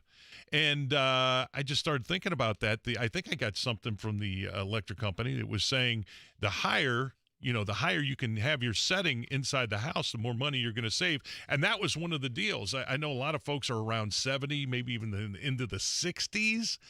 Well, man, that means your air probably isn't conditioned that well. You may be too humid inside. You may need to cool it a little bit more, and that's going to cost you money. Have a tune-up done by Bassett Services Heating and Air Conditioning. Again, the American Standard is what they sell because they want to sell the absolute best, and they take care of the absolute best because it makes them look good. But their technicians are also so well trained, they can take care of any make or model, come in and get you taken care of. The tune-ups are a simple thing to do, and they're not an expensive thing to do, especially when you think about how much money you're going to save on those energy bills. But get a hold of Greg, Jeff, and Stan Bassett. Bassett Services Heating and Air Conditioning out in Plainfield. Been doing this since 1978. They are an elite customer care dealer. They are fantastic. Bassett Services Heating and Air Conditioning at BassettServices.com is your trusted local independent American Standard dealer. A reading from the Golden Oak Lending Book of Mortgage Lingo. What is a cash-out refi? It's using the equity in your home to pay off high-interest credit cards. Paid it off! Yes! I'm James Hawkins, president of Golden Oak Lending. With mortgage rates at a low 2.25%, you can save hundreds each month and skip your next 2 payments. You'll pay nothing out of pocket, and we never charge for a home appraisal if we can't close your loan. And remember, our local lending experts speak mortgage and love translating for our customers. Eliminating debt means putting your dreams back on the table today. Updated bathroom? Updated bathroom and a pool table? Don't push it, Rick. Get started with our fast and easy zipline tool at goldenoaklending.com. NMLS 114937, 2.25% fixed, 3.195% APR. FHA 15-year mortgage with 20% equity and approved credit. When it comes to working at Geico, our best advocates are our employees, like Justina. But since she is so focused on growing her career, we hired an actor to read her story. At Geico, I receive support from those above me. If you want to move up, you really have that relationship and encouragement. As a full-time employee, she can even get paid training and tuition reimbursement. Yep, there's no stopping her now. She's even taken over book club. Ready to start your career, Indy? We're hiring claim sales and service agents. Apply online today at geico.job/Indy. Looking for a hot tip to bet on? Check out the new Match Tips at Bet Rivers Sportsbook. The new tips feature gives you special insights on player props and match bets for the top tips of the day. Go to Bet Rivers before the game, find your match, and tap the tips icon to see independent research on recent team and player performance. Bet with confidence. Visit the Bet Rivers mobile app or go to betrivers.com and get the top tips of the day. Must be 21 and located in Indiana. Gambling problem? Call 1-800-9-WITH-IT. 1-800-994-8448. At Bank of America, we believe in the power of action. That's why we've expanded our efforts to advance racial equality and economic opportunity with an additional $1.25 billion to drive impact. I'm Andy Krask, president of Bank of America Indianapolis. My teammates and I are proud of our ongoing partnership with Employ Indy. Together, we're connecting more people to new skills and better jobs. What would you like the power to do? Bank of America N.A. member FDIC, equal credit opportunity lender. Sports with Dan Dakich. Coach Tom Allen, do you like Iowa as an opener? I love the idea that we're playing a Big Ten opponent because I've just noticed how it affects the sense of urgency that your team has when you know that you're playing a conference team that has that much success in their past and their tradition and everything, and playing at Iowa. So we're being on the road right out of the gate. Yeah, is it tough? Sure, it's tough. Bottom line is you better be ready to play your best football right out of the gate. Dan Dakich, weekdays noon to 3 on 93.5 and 107.5. The Fan. Have you studied? Can you handle the pressure? Sharpen your pencils. It's time for the Fan Morning Show's Pop Quiz with Jeff and Big Joe. Brought to you by Jiffy Lube, Indiana's favorite oil change since 1985. Mark, you know I appreciate you writing the quiz, but I'm going to bust you. I know. That's how it goes. You like to throw stones. Tough love, Joe. Tough love. Mark, he likes to give it, but he doesn't want to take it back sometimes. He's got those opens going, you know, Joe? Come on, Mark. I love to give it and Play to take fair. it. Oh, that sounded bad. That had better show up somewhere. I get kicked off the air if I say that again. All right, so Sunisa Lee wins the all-round. Yeah, Suni they call her. Yeah. Is that Suni? Whatever. Yep. All right, so Simone Biles is already an afterthought. You got to say there's a spoiler coming, Joe, because a lot of people just like to wait until they go home tonight and watch it on TV. Well, they'll see how it happened. Heck, we gave the answer to 3 of these questions already, and people just in the last 10 minutes, and people aren't going to get them. So Pop quiz 239-1070. Joe, free golf on the line, as well as a chance to win a Jiffy Lube prize pack. Yeah, and that free golf will be at Prairie View on Saturday. When you sign up and you're a part of the Capital Golf Charity Amateur Tour, you're helping great causes like the Wounded Warrior Project and the V Foundation. Go to capitalgolf.net to get signed up and pay your $70 to go ahead and play, or you can win the tickets here last day of the week that we can do that. And then if you are a veteran, though, you will play for free. All you do have to do is email Terry, and Terry Edwards. He is at director@capitalgolf.net. That's his email, director@capitalgolf.net. Send Terry an email. Just tell him you want to play for free. You're a vet, and he'll get you all set up. All right, Big Joe, I need a number between 1 and 5 so we can find our contestants. We're going to do fast fingers today. Number 1. Cody. Good morning, Cody. Welcome into the Fan Morning Show. Hey, thank you very much. I always wondered, what's the secret of being the first caller? Like, did you do anything different, special? You just quick? What? Well, I jumped in the car, and I heard you guys mention the quiz and some golf, so I jumped right on the phone. All right, here we go. Question number 1. You know how it works. Yes, sir. What team, Cody, is former Colts quarterback Jacoby Brissett playing for right now? The Eagles, the Saints, the Dolphins, or the Cardinals? Dolphins. The NBA draft is tonight. Who was the Pacers' lone draft pick last season? Was it Goga, O'Shea Brissett, Keelan Martin, or Cassius Stanley? Goga. Which team? That was a good one, Mark. That was a really nice question. Which team leads the majors in run differential? The White Sox at plus 115. The Dodgers at plus 153. Just gave away the damn answer. What are you doing? What happened in question number 1? What are you doing? What happened in question number 1? Ron Burgundy is alive and well, and he's in Studio 616 right now. You go ahead and give it to him, see if he gets it. All right, White Sox, Dodgers, Astros, or Giants, since they don't want to play my game. Let's go Dodgers. That's a good answer. Hey, we're giving away golf tickets. So who is the current number 1 ranked golfer in the world golf rankings right now? Is it Jon Rahm, Dustin Johnson, Colin Morikawa, or Justin Thomas? Thomas. All right. And today is Fernando Alonso's 40th birthday. The mostly F1 driver has raced in 2 Indy 500s in 2017 and 2020. What was his best finish? 12th, 21st, 24th, or 29th? 12th. All right, there we go. Yeah, I thought he was going to top 5, top 3 that one year. Here we go. What team is former Colts quarterback Jacoby Brissett on now? He said the Miami Dolphins, Joe. Wow, he cut Slick off right at the beginning there. There you go.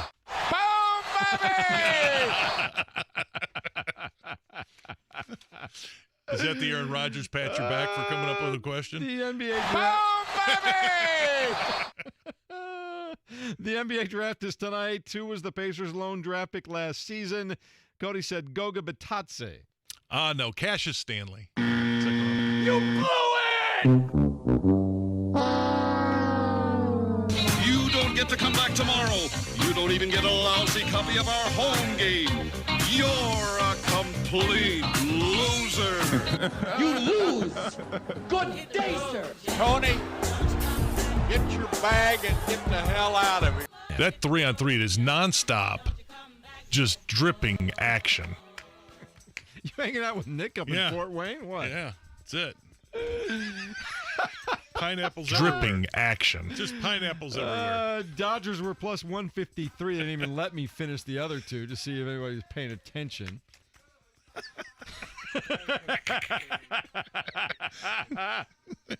Jon Rahm is who we were looking for, the number 1 ranked golfer in the world, Joe.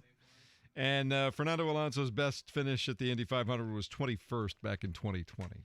Yeah, I expected him to win when he was out there the first time. I mean, he looked really dominant, and then the engine let loose. All right. But that's why it is the Indy 500. It was a very frustrating first try for him. Remember that one? And not even qualifying and all that. Oh, he's had the ups and downs. He's had a full Indy experience in a short amount of time. All right, so golf coming the way of Cody. The Jiffy Lube prize pack on hold until Freebie Friday tomorrow, right? And anything else on the pop quiz? No, I think that's it. All right. That's it for right now. We'll get Kevin Bowen back on the line here in a minute. We'll give you the very latest from Colts camp. Kevin Bowen joins us live from Colts camp next. Tell us what to expect later on today as the Colts get underway. They're warming up and stretching as we speak, Joe. And they'll be doing their thing in about 15 minutes. It comes your way next. It's the Fan Morning Show with Jeff and Big Joe and Mark Dykton, too. 93.5 and 107.5, The Fan. Yeah. That 3-on-3 is nonstop, just dripping action. A reading from the Golden Oak Lending Book of Mortgage Lingo. What is a no-charge appraisal? It's never asking for a credit card or charging for a home appraisal if we can't close your loan. No risk on refinancing, but I live for danger. With our rates at a low 2.25%, refinancing with Golden Oak is anything but risky business. Get started today at goldenoaklending.com. NMLS 114937, 2.25% fixed, 3.195% APR. FHA 15-year mortgage with 20% equity and approved credit. We buy any car. We buy any car. We buy any car. Any. Did you know trading in your car at a dealer could cost you money? A recent study found consumers who trade in their car pay an average of $990 more. So don't trade in. Sell it to We Buy Any Car.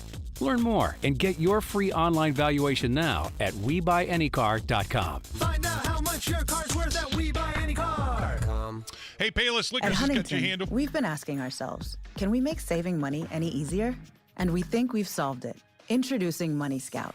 It analyzes your spending habits, income, and expenses to find money not being used in your checking account, then pushes it to savings automatically. Why would a bank do that? Just to help people thrive. That's how we reinvent banking.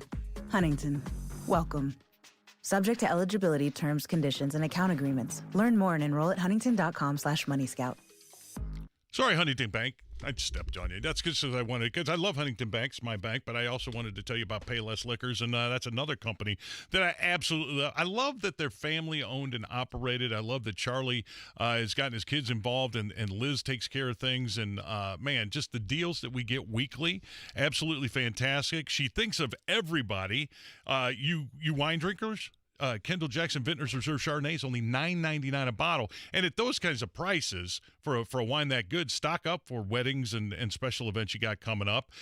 You need Well vodka. There's so many different vodka drinks out there. Well, Pop Off vodka is just $8.99, and that's for the half-gallon size. And then, of course, you beer drinkers out there, warm or cold, pick up Bud and Bud Light 15 packs in the aluminum bottles. For whatever reason, I think they just taste better. $15.99 for a 15-pack. Natty and Natty Light, Natty Light, and Natural Ice are all $16.99. That's for the 30-pack. And then Founders All Day IPA is now at Payless Liquors. And to celebrate that, $14.99 for the 15-pack. So all kinds of things in between, too. Don't forget that Henderson whiskey is only $9.99 a bottle. If you're looking for one to just mix up and different things, a fantastic one. So Payless Liquors has got you handled. 26 locations open 7 days a week and online at PaylessLiquors.com. Don't pay more. Get more and pay less at Payless Liquors. There's never been a better time to switch to Spectrum Mobile. You could save hundreds of dollars on your mobile bill. Plus, there are no added taxes, hidden fees, and no contracts. Try the Spectrum Mobile Savings Calculator today, and in 3 easy steps, you'll see how much you could save by switching. Visit spectrummobile.com/save. Spectrum Internet required. Savings may vary. Restrictions apply. Visit spectrummobile.com/save for details. Your friends are hosting an online viewing party to watch a soccer match. But if your slow upload speeds were to make you sound like an evil robot... Pass the ball. Pass the ball. Whoa, who is that? I'm sorry. You're not an evil robot. You just need better internet. AT&T Fiber delivers a faster internet experience with 25 times faster upload speeds than cable. Visit att.com/25 times faster. Limited availability in select areas based on Internet 1000 wired upload connection speed versus major cable providers. 1 gig service with uploads of 35 megabits per second. Restrictions apply. Miles of pristine white sand below, expansive cerulean blue skies above, and wonderment everywhere you look. This is St. Pete, Clearwater, Florida in the fall. Here, the senses awaken with the first morning light. Emerald green waters gently lap the shore. A calming Gulf breeze floats through the air. It's vivid, it's vibrant, and it's the perfect getaway. Plan your fall escape to America's best beaches at visitstpeteclearwater.com. Wendy's only serves one kind of breakfast, a better one. So toss out your old soggy egg wedge and get 2 sandwiches like the sausage, egg, and Swiss croissant for just $4. Choose wisely. Choose Wendy's 2 for $4. Limited time only. Single item at regular price. Price and participation may vary at U.S. Wendy's. Who will the Pacers select at the 2021 NBA Draft? Tonight at 8 on 93.5 and 107.5. The Fan.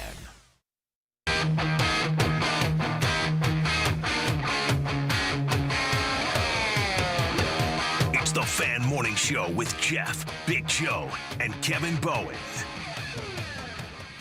Big sports day today, day 2 out of Colts camp, and of course the Pacers draft a little bit later on tonight. They'll select 13th overall. We'll get into that, I'm sure, during Dan's show, certainly on John's show.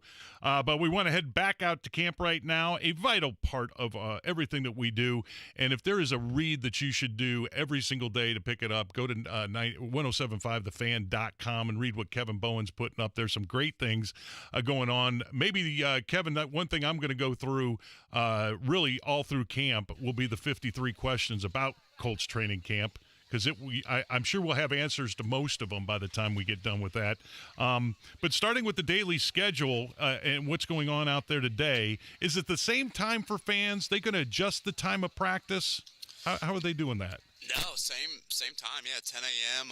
Guys are on the practice field right now looking out at the quarterbacks, Carson Wentz and Sam Ellinger, Jacob Eason, Jalen Morton company. Fans are behind me at Colt City right now, and looks like another day off for Nyheim Hines with that hip issue. So when you look at the schedule, Joe, the 19 practices, they're pretty much all 10 a.m. start times. Saturday, I believe, is a 1 p.m., if I'm not mistaken. That'll be the first day in full pads. And then when the Panthers come to town here in a couple weeks, those practices will be from 4 to 6. But outside of that, and I know when we talked to you in the 8 o'clock hour, a little bit worried about the weather, but looks like they're going to give it a go here outside, and fans are in the stands for the 10 a.m. start. All right, 2 things you mentioned there that I have on my list. Pads when? When's the first padded? Saturday. So, yeah, I believe that's a CBA rule. Your 4th day on the field, you will be in pads. So if I'm looking out there right now, I just see helmets and shorts, maybe some shells tomorrow, and then full pads on Saturday. All right, you also mentioned Nyheim Hines. We were just talking to Zak Keefer about that, and he said he had heard there was a procedure that was done. It wasn't just a soreness kind of thing. Any elaboration on that? Yeah, I had not heard that. That was news to me. I was listening to that when I was driving up here. The only elaboration I guess I have is, the Colts have said that, he would miss a couple of days, so I don't think it's anything too extensive.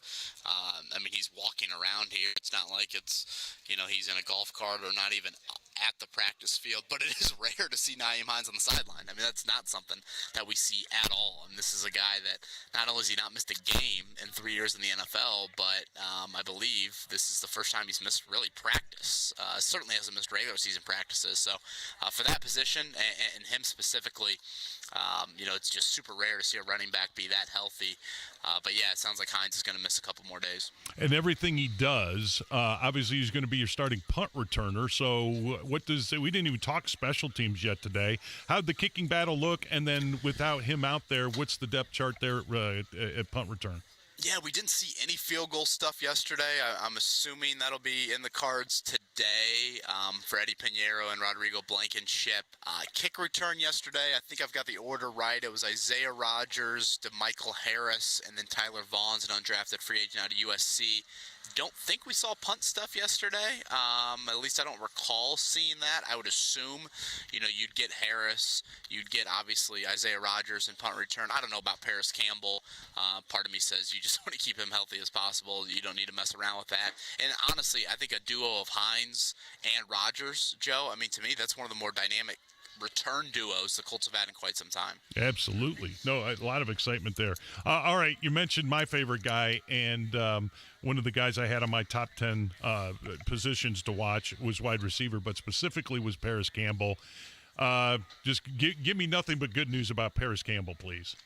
Well, he made it through a day of practice, and I know that might sound like, I'm making light of the situation, but honestly, I think that's super important. I'm trying to look for him out on the practice field right now. I see some other wideouts. I'm assuming he's good to go again for today. I noticed in particular he caught kind of a slant or a little bit of a drag over the middle yesterday, and just you saw him accelerate to a gear that certainly looks like a guy that's 100%. I was talking to him on move-in day, and just asked him, hey, rest days, you're going to be dialed back? Are they going to have a pitch count for you? And he was like, nope, I am full go, good to go. So I think that's vital for him just to build confidence. It was funny, it showed up on my time hop. I don't know if you know what time hop is, Joe. I do not. Now that I said that out loud, I'm probably like, that's going to take me 10 more minutes to explain it. Basically, what it does, it just goes back to your old tweets. And I had a video from a couple years ago of really the day that Paris Campbell, made his first major impression in the NFL here at Grand Park and just absolutely dominated a red zone session, any sort of one-on-one rep. He made some of these Colts corners look absolutely silly. So I just think if he can get through this next, 3 weeks healthy, obviously that's going to do wonders for his confidence. This time last year, he got into a car crash on his way to training camp practice and was in concussion protocol. Just about weird that stuff. Yeah. And he ended up hurting his hamstring 2 years ago on that same day where he absolutely dazzled in the red zone session. So if he can just string some days together, obviously physically that's going to mean the world, but I think mentally it would really help him out too. Man, Tom Hop, I thought I was going to need a DeLorean and a lightning strike. So glad you got that easier for me. Hey, quarterback progression. That was the other thing we talked about. Not glaring days, not terrific days for any of the quarterbacks yesterday. So obviously you expect that. Carson Wentz, he was all jacked up, and you kind of look at that. So what do you expect today? What would be what would make you go away from today feeling better about the quarterback position? Yeah, I would just like to see more of a rhythm in the passing game in general. Yes, there were some erratic throws, especially from Jacob Eason, even in some 7-on-7 stuff yesterday, and Carson wasn't crisp, but I don't think their pass catchers helped them out very much. Mo Alley Cox had 2 flat-out drops. There were a couple balls that, guys at least got their hands on them. Could they have been positioned a little bit better? Sure. But I just think in general that pairing, if you will, the throwing of the football, the catching of the football, that's got to be better. And, we obviously should acknowledge that it was their first time, going against a defense since last December. So expecting some rust, yes. But I would we know that Wentz can make plays off script. We know the Colts want to get him out on the perimeter, the naked bootlegs, the zone reads, the read options. We know all of that. But I think the quick rhythm stuff that Phillip Rivers excelled in and you took for granted, that is something I want to see be sharper here moving forward. All right. Would you give a win to the offense or defense from yesterday? Definitely the defense. And I know a lot of people were like, oh, well, that's to be expected. The defense is, whatever, great. The defense was down 4 starters yesterday. No Leonard. Al-Qadim Muhammad, I think, is a borderline starter. T.J. Carey's a starter in your nickel. And obviously Xavier Rhodes, those last 3 all being on your, on the COVID list right now. So, I would say the defense. I thought Rocky Seen had a nice day. I thought Marvell Tell made a few plays as well. So with these guys out, some of those frontline guys out, such a great opportunity for the younger guys to make an early impression. All right, KB, we'll let you go, but we'll be listening for you all day, and we'll check with you again tomorrow. Cool. I'll talk to you guys tomorrow. There you go, Kevin Bowen, 1075thefan.com, the best place for all of your Colts information. They're going to be busy, too, because he will do the double timing, and obviously you have something in on the Colts or the Pacers draft tonight, 13th overall. So all your sports needs right here on The Fan. Keep it tuned here. We'll see Dan Dockich at noon, John at 3. We'll see you later. 93.5 and 107.5 The Fan, your home for Indy sports. Stay connected to all things Colts as Kevin Bowen takes you inside training camp. Our boys in blue have reloaded and are looking forward to a big season. Read about camp every day at 1075thefan.com and listen for live shows and updates every day. Keep up to date on air, online at 1075thefan.com. At Google Play and on the App Store. 93.5 and 107.5 The Fan. Tire Discounters, where you can skip the shop. Tire Discounters now picks up your vehicle from your home or workplace and delivers it back to you. Play the Capital Golf Charity Amateur Tour July 31st at Prairie View for $70. Support great causes like Wounded Warrior Project and V Foundation. CapitalGolf.net. Every game has 1,000 storylines.